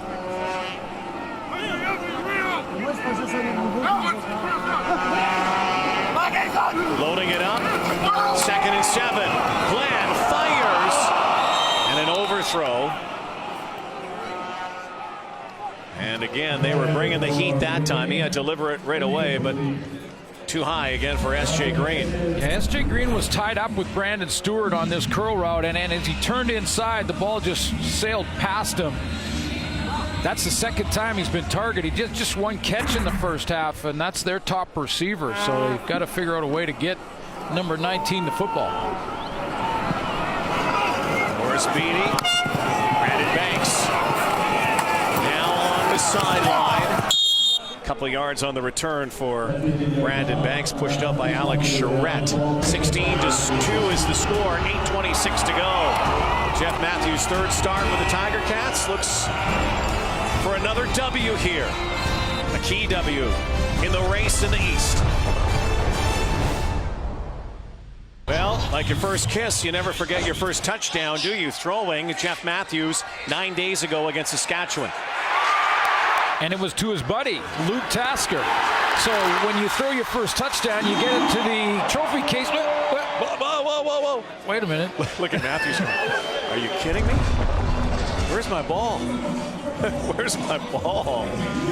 Threw it into the stands. It's still missing. And there's a fan out there who would like to donate it to Jeff Matthews or perhaps sell it back to him. So you throw your first CFL touchdown pass, and then your buddy throws it into the stands. Whoops. Not too many things have gone wrong in the last couple of weeks, though, for Matthews and Luke Tasker. But still, where's the dang football?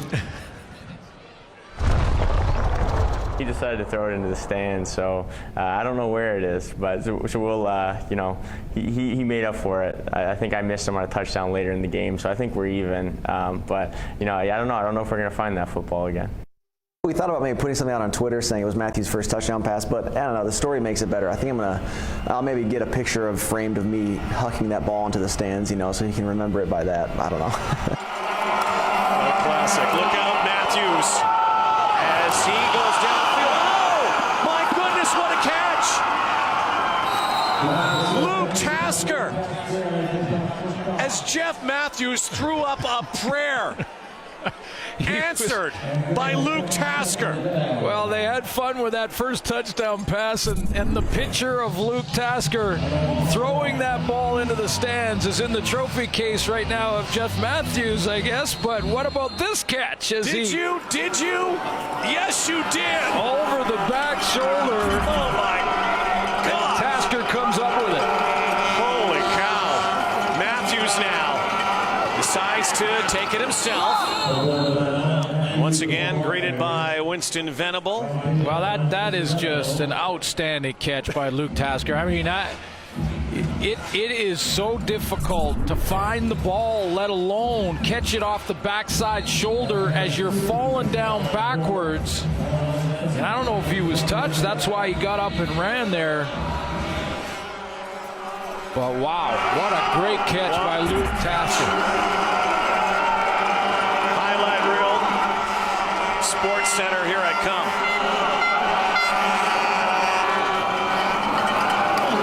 come. Once again, up the middle, John Bowman.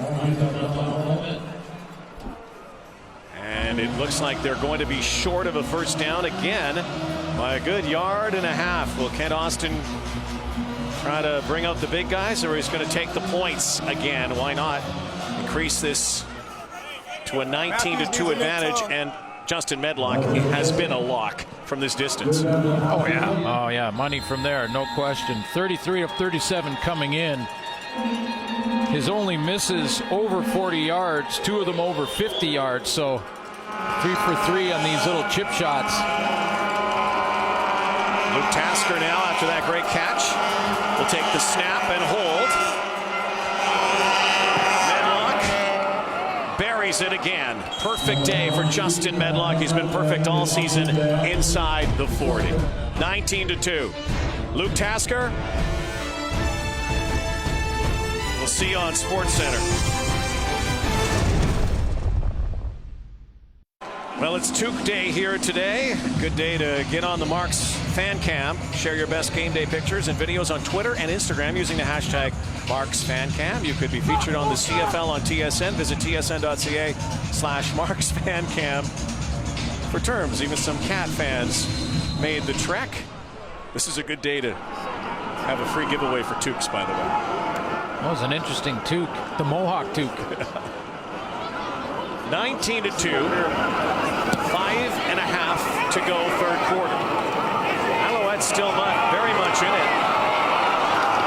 They need a spark in a big way here offensively. Tiger Cats have been very efficient, particularly in field goals. Well, I'm starting to wonder, and again, we're not giving an alibi to Kevin Glenn on a short week and all that, but Tanner Marsh, Anthony Boone are on the roster, and you start to wonder if Kevin Glenn can't kickstart it here soon, do you throw Tanner Marsh out of there? He had a couple of late drives against Toronto. Now Toronto playing differently defensively at that point in the game. Terrell Sutton. Good start. Plows ahead and carries some Cats with them. First down. The problem with the situation for Montreal is they need something to infuse some energy and some offense. And early in the season, it was about getting reps, but right now you don't need reps. You got to get a win. No, this is a good start, a good effort here. Second effort, third effort, fourth effort from Terrell Sutton. So there's a good start to it. That should get the O-line pumped up and get them fired up. Now let's see if they can keep it rolling here. Got to get S.J. Green involved, Fred Stamps involved. Oh, that's a dangerous toss, but it's caught by Sutton out of the backfield. Eric Norwood had a shot at it. I think it surprised him that the ball whizzed right past his head. He just did his thing, which was getting straight up the field. And as he does that, he's right in the lane. He read this play, and just the ball went right past him. Again, the Cats without Simone Lawrence for the rest of this ball game. Here comes the heat again. Glenn under pressure, doesn't know what to do. Gives it off to Sutton. What a catch, what a play. First down and more for Terrell Sutton. Oh, he got hit too. Greg Butler, the hitman, delivers another blow downfield, but what a play. Kevin Glenn just dished it off at the very last moment. I'm surprised. Yeah, Terrell Sutton's going to go and take a break here. He gets hit from behind by Eric Harris, and then in front by Butler. It was actually Caldwell who hit him from behind, but you saw how he got bent back like that. 11 touches, 94 yards for Sutton. So Steph Logan comes into the game. The Alouettes also have their other back, Brandon Rutley, that they sometimes employ with Sutton, but he's not on the roster today. He was a healthy scratch. Yeah, he was scratched today. So Logan is going to stay in the backfield here. And another critical second down for the Alouettes, who have not had much success, if any. And the question here, Rod, is can Logan pass protect? 5 for 15 on second down conversions, penalty flag. Glenn, fumble football, picked up by the Tiger Cats. We'll have to wait on the flag here. Kevin Glenn looked like he may have hurt his arm as well. It was batted away.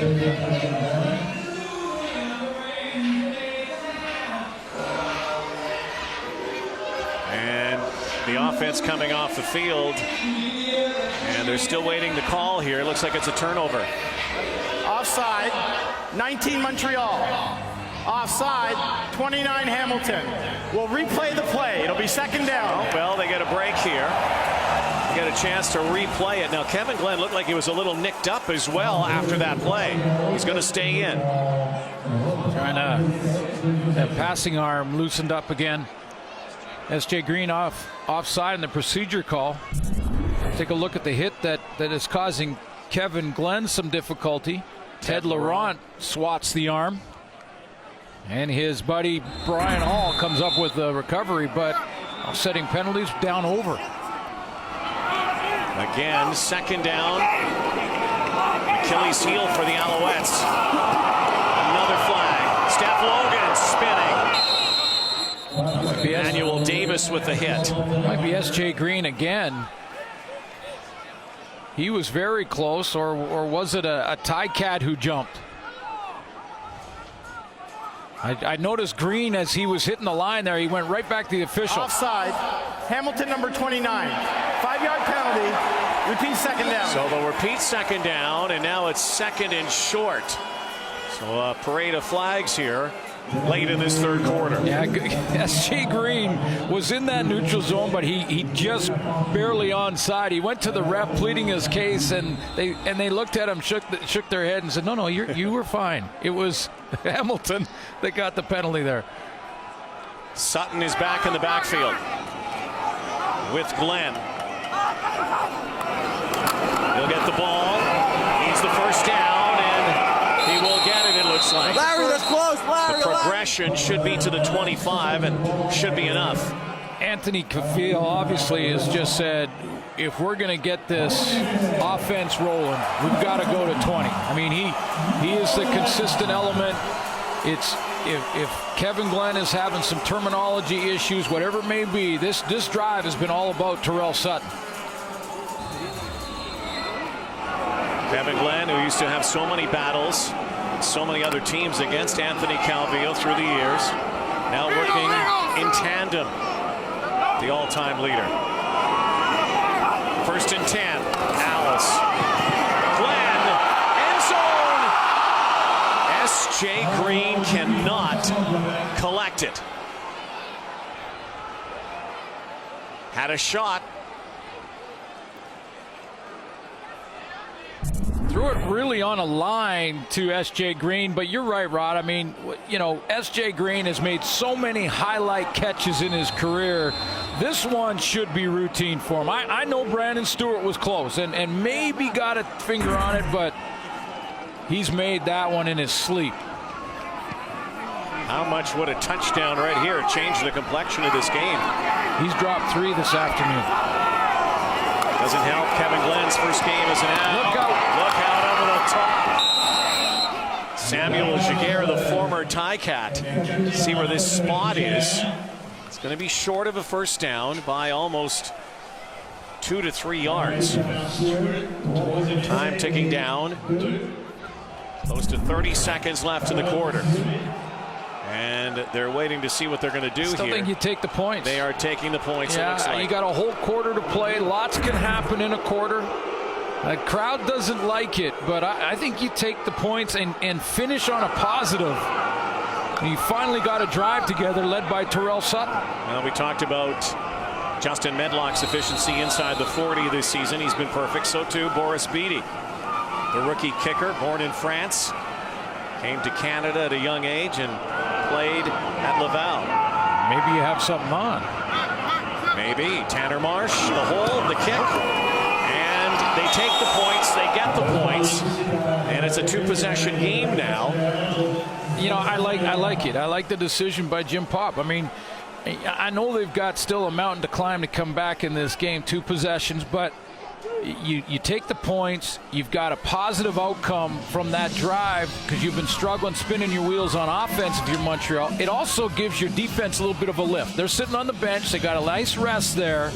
And then they came away with points. We chipped away a little closer. That's what those defenders are saying. So they go on refreshed and pumped up a little bit to take on Jeff Matthews.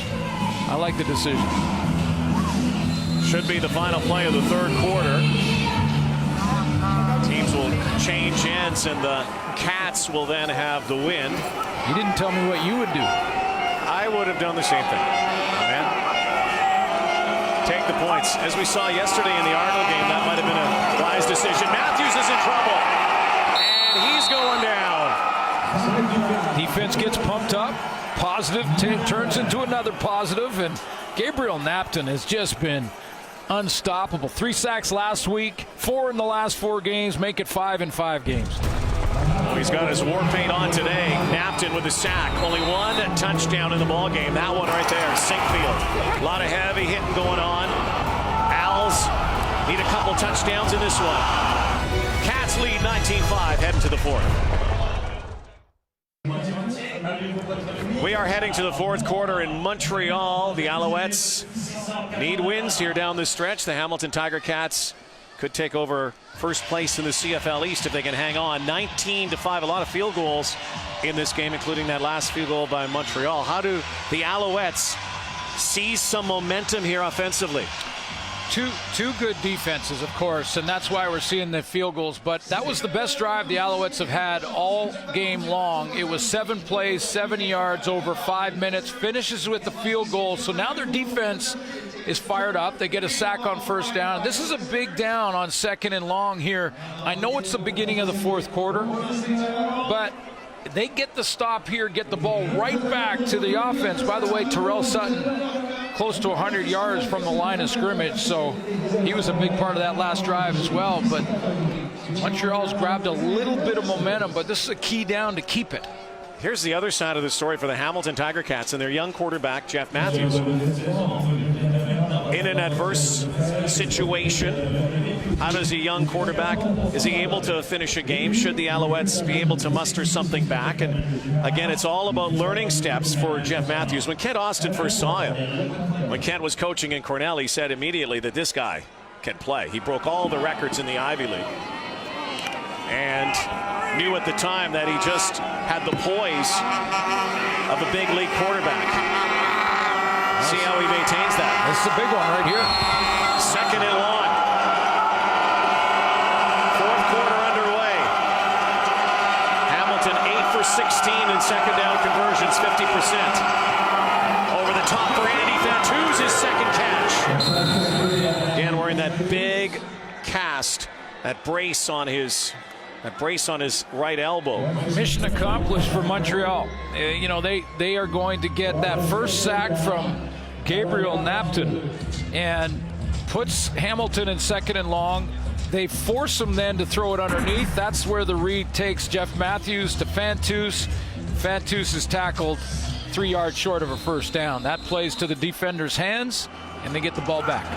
Maybe the guy to inject some life will be Steph Logan.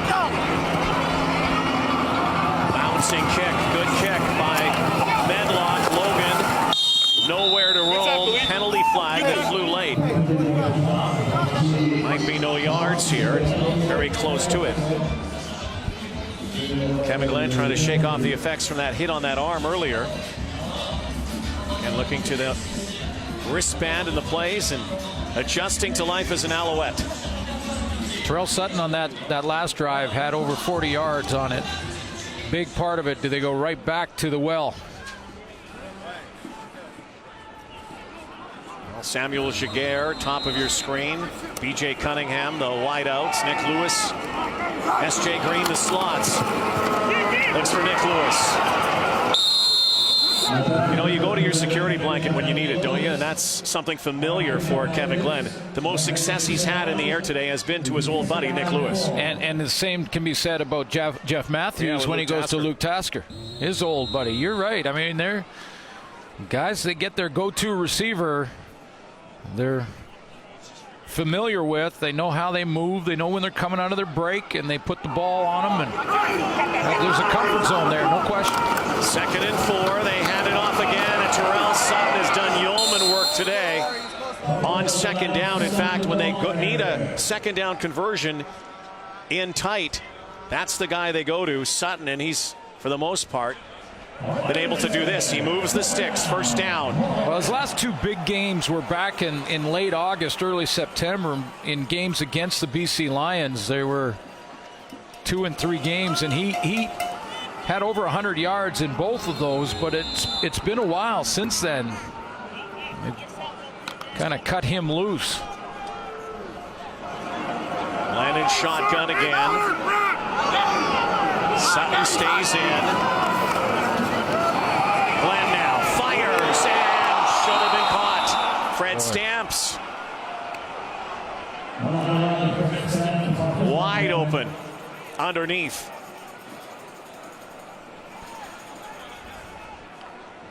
Well, I told you it'd be a player to watch, and Glenn had the protection. Look at the play out here by Josh Burke, the left tackle. He holds off Eric Norwood almost to a standstill off the edge, creates a throwing lane. It's there to complete that pass. Everything's set up for the execution of that play, and Fred Stamps dropped it. Had to dive after it, but looked like it was on the money. There it is again, and another high toss. B.J. Cunningham can't hang on. Orlando Steinauer, you saw him on the sideline, celebrating that defensive effort from his side of the ball. You know, you're right, Rod. I mean, that throw to Fred Stamps, a little bit out in front of him. Fred Stamps makes that catch all the time. That one's high and a little bit behind. That would have probably the tougher of all of them. S.J. Green's dropped 3. We'll take a bit of time for the timing to start sorting itself out. Banks dropped downfield quickly by Jesse Joseph. 42-yard kick, 14-yard return, 12-12 remaining, 19-5 for Jeff Matthews and the Cats. CFL on TSN is brought to you by GMC Sierra. We are professional grade. Gill University, the campus on the slope of Mount Royal, Percival Molson Stadium, home of the Alouettes, hosting the Tiger Cats. Fourth quarter, 19-5. Hamilton trying to end a long drought of losing in La Belle Province. Anthony Woodson up the middle here. If you're just joining us, Michael Ford is out due to injury in that first half, and so it's Anthony Woodson in the backfield. We're also seeing a little bit of Terrell Sinkfield in the backfield.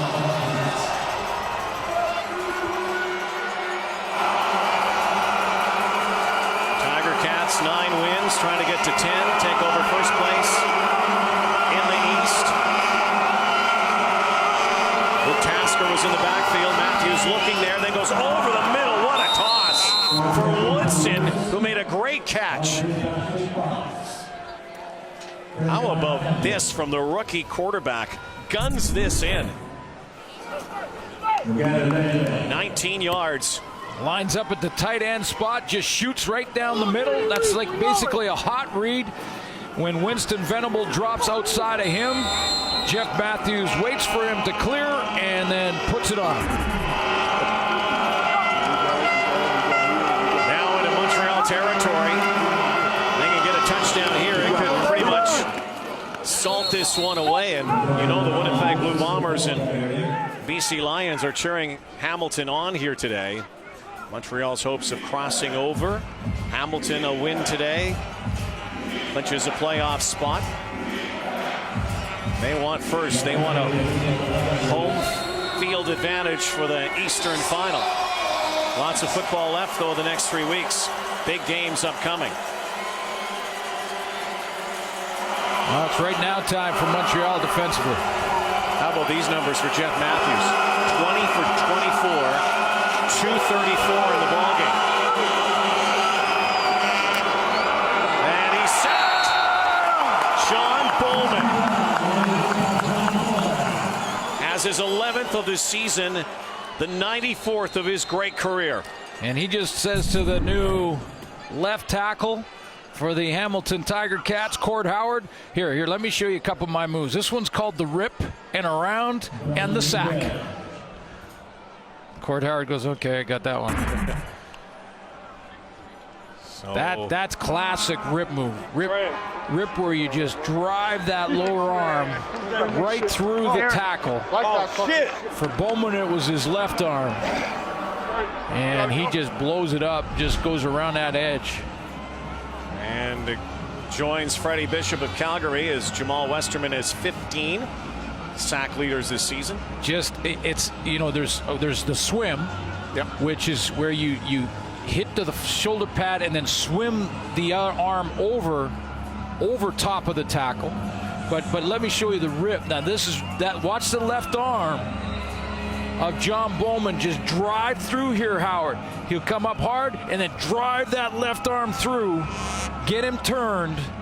And now, if Matthews doesn't step up, it's another sack for the great veteran, John Bowman. Well, there was a casualty on the play, though, and this could be costly. And Aaron Laverius is in considerable pain as he is being assisted off the field. Such a big part of this defensive line is Aaron Laverius. He got hit by his own man. I just in that break, or in that last few seconds, I took another look. Here he is here, and I think Venable's going to fall right into him, get pushed down into the left leg. Oh, yes.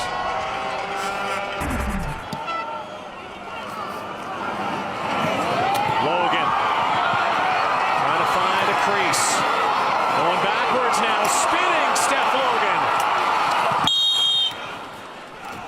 Well, he was dancing all over the place there. Picked up 7 yards on the return. 9.5 remain in Montreal.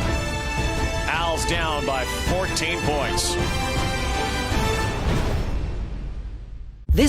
Well, tomorrow is E-Day. All comes down to this. CTV News will be there wherever you are. On air, online, on the go. Election 2015. It all starts tomorrow, 7, 4 Pacific on CTV. What a great day to be at the ballpark. A lot of young kids here on Toque Day, Hat Day.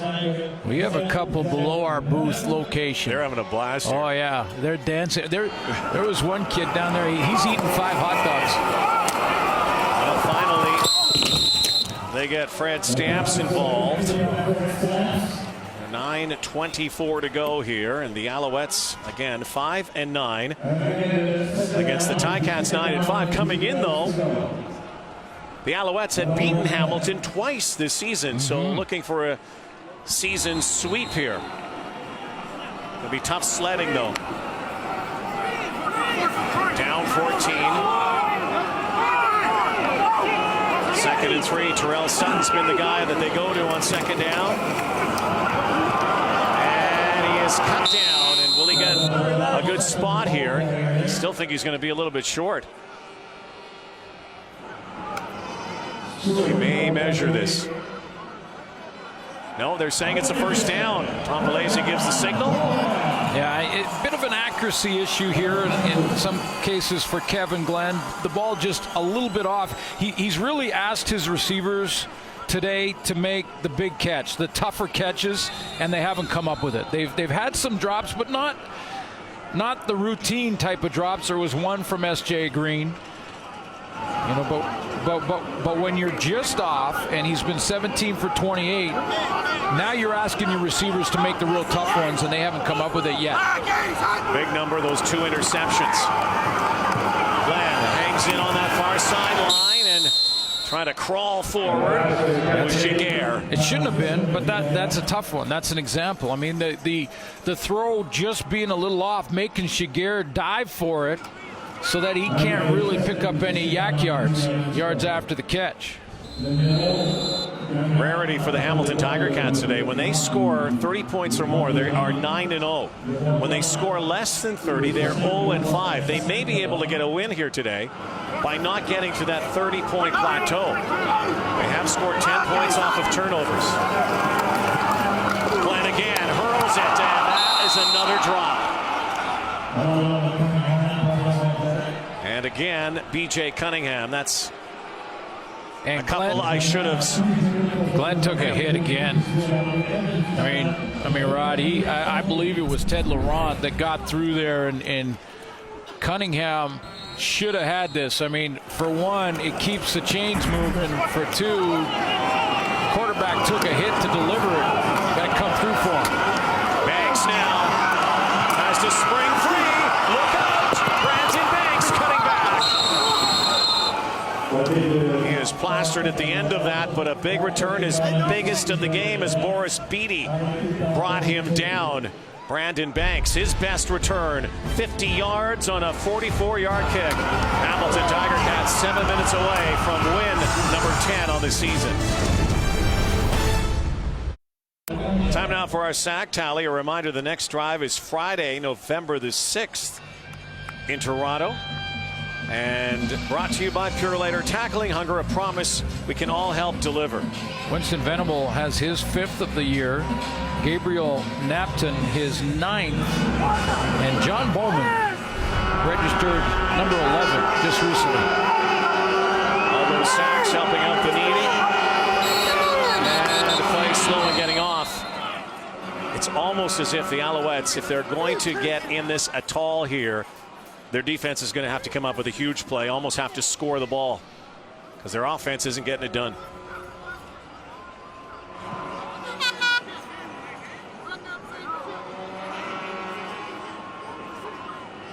We should penalize them for that. Well, there was a flag on the play, but seems to be a bit of a play clock malfunction, so they'll reset it and redo it. Handed up the gut again to Woodson. Michael Ford out of the ball game again. A couple of key injuries on both sides. Simone Lawrence for Hamilton. They can't afford to lose him for too long. And Kyrus Hebert for Montreal. Tight end set, double tights for the Hamilton Tiger Cats. They're trying to grind this down now, grind the clock. They're in field goal range now, so high percentage run play on first down. They'll try and convert. There's lots of time to play. They're going to continue to play football, but protect the ball in this case. Andy Fantu's top of your screen. Tasker's in motion. Quick hitter out of the backfield. Caught by Sinkfield. Terrell Sinkfield stretches. Looks like he's going to get to the stick here. Get a first down. Boy, a big stretch. Yeah, that was great second effort at the end of that play by Sinkfield. It looked like he was stopped about 2 yards short. Chip Cox almost got his hands on that as he went up to try and knock down that little high percentage swing pass, but that little stretch gets Sinkfield right to the first down marker. They're going to say it's just short, but close enough that they can go ahead and get it and take some more time off the clock. Third down and inches here.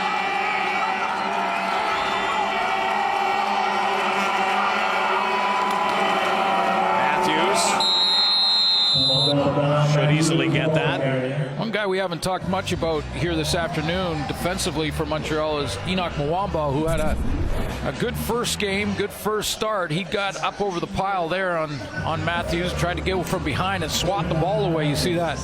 Trying to make the play. It's had a quiet afternoon here.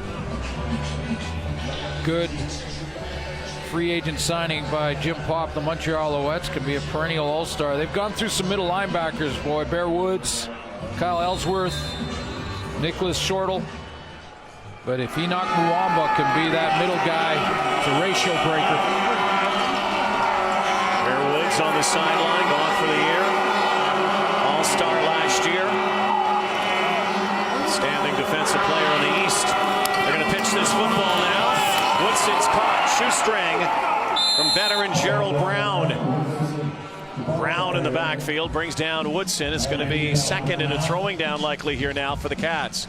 Terrell Sinkfield's just in his second year. You talked about him having a real turnaround season. Look at him down here. Realize that the formation is incorrect. If he snaps the ball there, they're going to have an illegal formation. So he gets up on the line to make sure that he covers up the tackle, and it's a legal formation. Now the play doesn't have much success, but it would have been a penalty without the heads-up move there from Sinkfield. They are burning up the clock here on this drive. They're going to keep it on the ground again. Oh, yeah. And they do for Woodson. And again, a two-possession ball game. Suddenly you make it 3. Right, and you put the ball in the air too much or you try and push it too far and you get that turnover, and now you get Montreal right back in the game. Now you make it more than 2 possessions with this field goal. Now this is textbook and great play calling from Tommy Condell and from Kent Austin. Grinded down. They took a few minutes off the clock.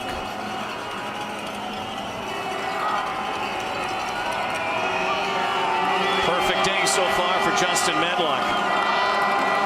Again, inside the 40. And this time he misses. His first miss inside the 40 all season. Had to hook that one. They will get one, but that is a rarity right there for Justin Medlock, who had a 4-for-4 day to this point. Well, it means that one more play will be required by Montreal. They're still down 2 possessions. They'll need 1 2-point convert, but keeps them alive. It's not a 3-possession game. Well, everybody wearing pink today. Everybody wearing pink in the Canadian Football League.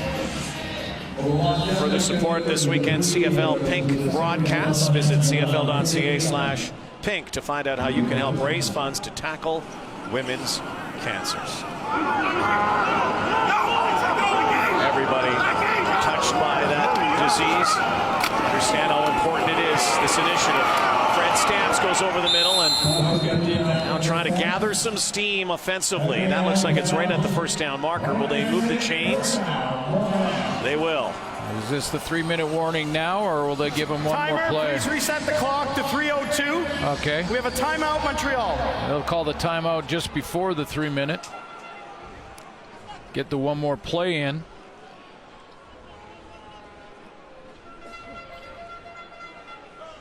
Jim Pop and the Alouettes have had issues today with dropsy. Well, yeah, you're right. And this is what I mean about the accuracy from Kevin Glenn being just off. And asking his receivers to make the tough one. That was a throw that was just behind the intended target, B.J. Cunningham. That one went through the hands. That's probably the easiest of all of them, a little in front of Fred Stamps. And a pick. And it's Taylor Reed who is down the sideline. And any hope now for the Alouettes may have just gone out the window. 3rd interception of the day. 4th turnover by the Alouettes. Has not been a banner debut for Kevin Glenn and the Owls. Interception, Taylor Reed. Great interception there by Taylor Reed, and that should seal the deal. The 3rd interception by Kevin Glenn. He wanted the dig route here, and Taylor Reed is going to drop right underneath it. Now, you decide. I mean, I don't think a veteran quarterback Kevin Glenn got the extra play. He was going to throw it between Taylor Reed and Craig Butler over the top and try and thread it in there to S.J. Green. I realize they're in desperation mode. Everybody, man. Mama, I love you. That's for you. Taylor Reed got that one from Mom. Well, some happy Ticat fans going to be going home with a rare road win from Montreal as Woodson is wrapped up by John Bowman with 2.5 to go. Again, it's been a dreadful losing streak. Montreal has been Death Valley for a lot of teams, particularly the Hamilton Tiger Cats. 18 straight losses on the road for Hamilton in Montreal. Last win, 2002. Ron Lancaster was the coach of the Cats at the time. Jean Chrétien was the Prime Minister of Canada. Vote. Everyone vote tomorrow. Vote tomorrow. Was that the message? I was just. Well, vote for whoever. I was assuming that was the message. Yeah, vote for whoever exactly. you want, but that's just the get out and vote. But it's been a long time coming. But more importantly for the Cats, they will take over first in the CFL East. Again,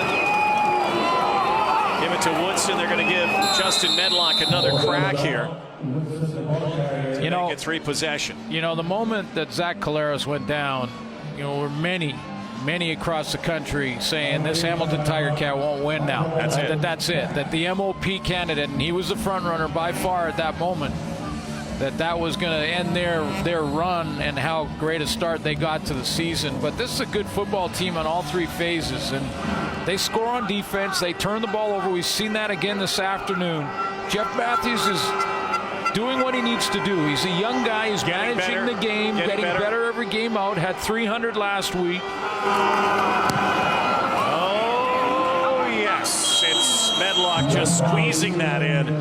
He and Tasker together. They've got playmakers like Luke Tasker and Terrell Sinkfield and getting Andy Fantuz back in the lineup this afternoon. He wasn't real busy today, but he will be moving forward. And guess who our Titan player of the game is? Well, maybe one of the catches of the year came from our Nissan Titan player of the game. Luke Tasker had over 100 yards receiving from his buddy Jeff Matthews, but made that spectacular over-the-shoulder catch, finding the football right there in a key situation in the game. Oh, yeah. How Luke tough Tasker. is that catch? Nissan Titan player of the game, brought to you by Nissan, official vehicle of the CFL. Great day for cool hands Luke. Great hands. So back to Matthews for a moment, though, because think about 9 days ago, there was a bit of an elephant in the room or in the field in Hamilton with Kevin Glenn playing against, and all the rumors were that Kevin Glenn might be going to Hamilton. Yeah, true. Might be the guy to go to Hamilton. Clearly, the Hamilton Tiger Cats have faith in a very young quarterback in Jeff Matthews. It's exactly what Ken Austin said when those rumors began. He said, no, I'm not going to bring in a veteran quarterback because he still has to learn my system. Well, our system is his wording, but you're bang on. And Ken Austin has faith in this young quarterback who's bit right through his tongue.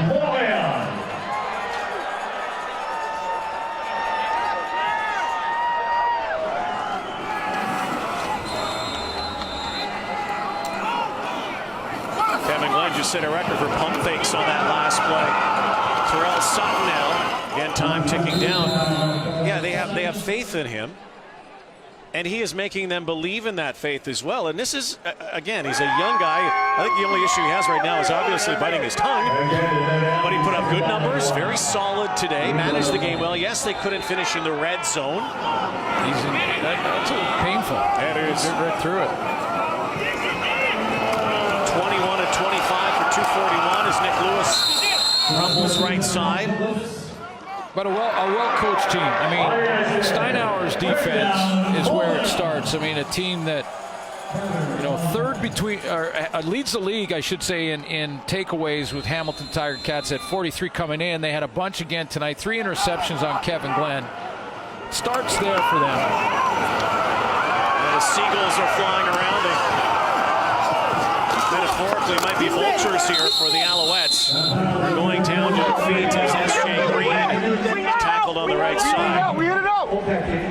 So we can officially give Kent Austin and the Cats the W. They get to double-digit wins, 10-5-0. Argos, Red Blacks, 9-6. Montreal now, again, crossover implications still alive, but they're going to have to play a lot better offensively. They're going to have to get something in sync. Now, keep in mind, they're playing against a very good defense here today. Yeah, Hamilton Tiger Cats, too. They finished the year with back-to-backs against Ottawa. That may be the 2 games that decide first in the division. I'm not taking Toronto out of that race at all.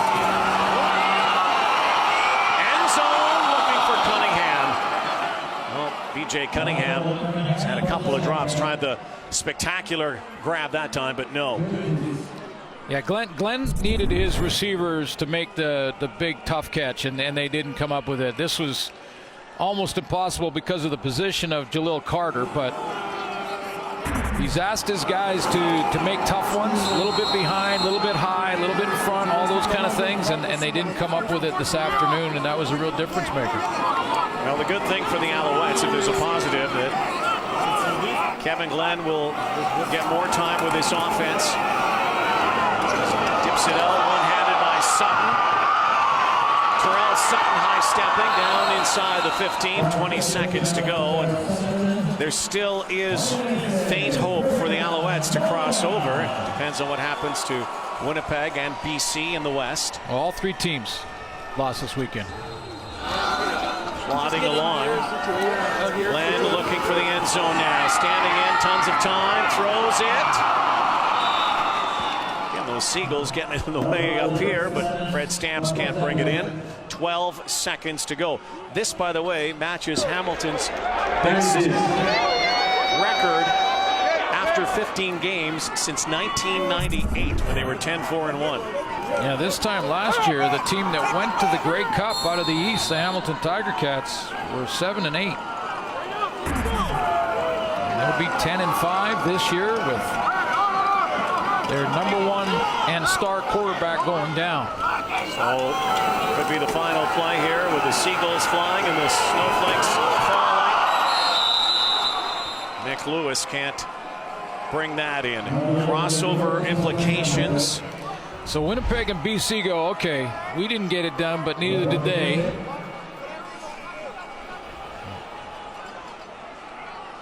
Winnipeg has played one more game. Yeah, the Bombers have 2 left. BC Lions 3. Remember,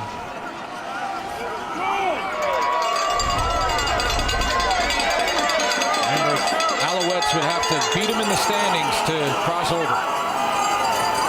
Now, will this be the final play? Glenn, end zone, touchdown, Fred Stamps.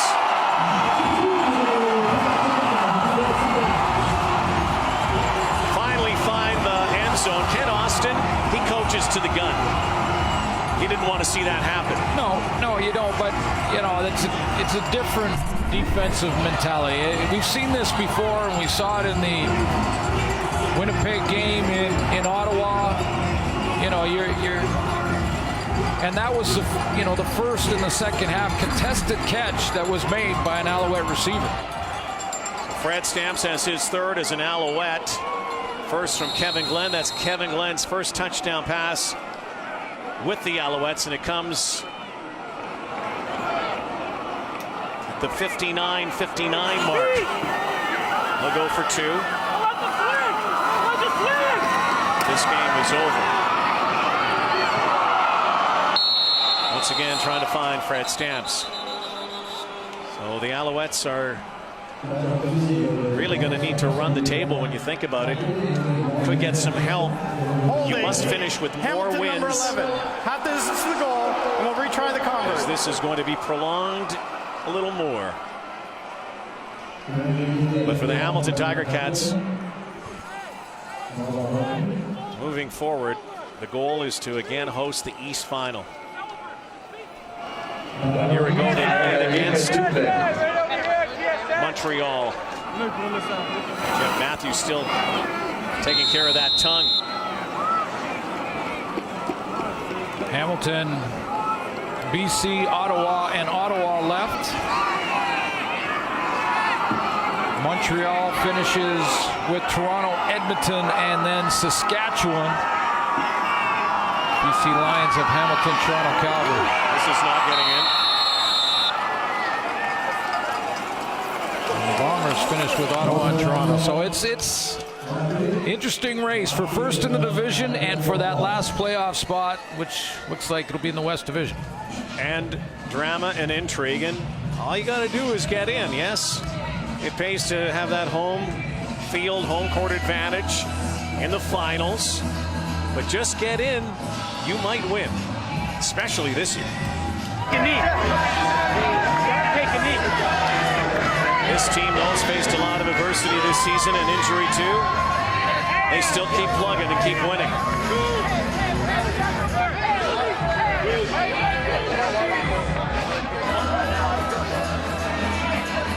Ken Dawson calling for the hands team on this last play of the game. Chance to win their 4th in a row on the road. That hasn't been done in quite some time for the Hamilton Tiger Cats too. Well, they'll keep playing here, trying until there is no 12-point play though. There is no 12-point play. I suppose they're thinking differential. They go this way, and this could get interesting here with Brandon Banks, who should just go out of bounds. Yeah, there you take a knee. That's it. That's it. The Hamilton Tiger Cats and their long drought in Montreal, 18 straight losses in this great city. Hamilton Tiger Cats win this 23-11. They're in first place in the CFL East. So long, everybody, from Molson Stadium as we send it back to Rod and the guys in the studio. Thank you, Rod. So the Hamilton Tiger Cats back alone on top of the East Division at 10-5, and then that other playoff spot at the bottom is looking like one no one wants right now with the Alouettes, BC Lions, Winnipeg Blue Bombers all losing again and still with 5 wins. Here's the panel. Jock Climby, Milt Stiegel, and Chris Schultz. All eyes on Kevin Glenn coming into this game, of course, just acquired this week from Saskatchewan to see if he could make a difference with this struggling Montreal offense. Well, he did not ultimately, Jock, and it's certainly not all on him. And not to make excuses, of course, learning a new playbook, but receivers dropping footballs as well. It was really ugly for most of the day for that Alouettes offense. Yeah, it's certainly not what the Alouettes were looking for. I mean, what they're hoping to do is get a veteran in to allow the skilled players they have on that offense, and they've got them, to actually be able to do what they do best. I thought it was an interesting game just in a study of contrast when you look at Matthews compared to Kevin Glenn. They're both, you have to think of them both as inexperienced quarterbacks because 15-year veteran Kevin Glenn is inexperienced in this offense. So they tried to get him to throw the ball short. They tried to get him to ease into the game, but it was the turnovers that ultimately hurt him. And, Kevin Glenn obviously had some drops, but he is experienced enough that despite not knowing the playbook, he was prepared to push the ball down the field.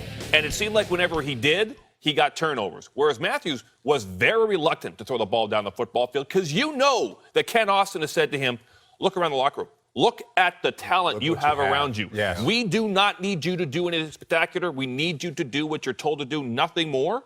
Kevin Glenn, on the other hand, feels, I think, he needs to do more. And you guys were screaming, trade for Kevin Glenn. It wasn't me. No. It wasn't me. You I was. Trade I for think Kevin he'll be Glenn. fine. I think he will be good. I think he will help this team. It's going to take 2 or 3 weeks. Yeah. They might not have that much time. I was one of those guys too, Sam. But Jeff Matthews is doing a great job, and he may have a new main target. But this main target may not be new. This is his college roommate, his college teammate, Luke Tasker, and they have a great relationship going on. And everybody thinks it's about talent. You have to be the biggest, fastest. No. If you form chemistry with a quarterback and that receiver, you can communicate without communicating. Jock knows about this. When you play with a quarterback long enough, you're able to have those wonder twin powers where nobody knows what you guys are doing except you two guys. And it seems like they have that relationship going on.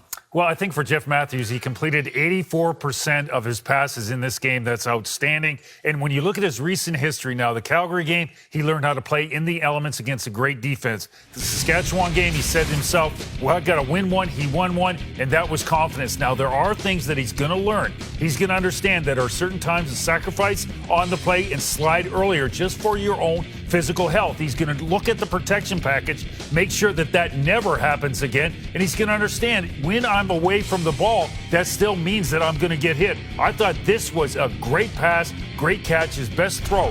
When you complete 84% of your passes, all of a sudden, the Hamilton Ticats, absolutely, positively, a Grey Cup contending team. They are, and they're alone in first. And here's a look at the updated East Division standings with Hamilton at 10-5, the Argos and the Redblacks 9-6. Interesting because Ottawa will finally face Hamilton, finish the season with back-to-back series that could decide the top of the division. Montreal's only hoping of making the playoffs now. It's in a crossover. They cannot catch any of those other teams in the East. BC Lions still hang on to the spot at 5-10, and the Alouettes at 5-10 as well, but they have to finish ahead for a chance. The Bombers still alive, but barely. And we'll be back on next Friday night, Wendy's Friday Night Football, with the Alouettes back in action against the Toronto Argonauts in Hamilton, while the Ticats take on the Lions.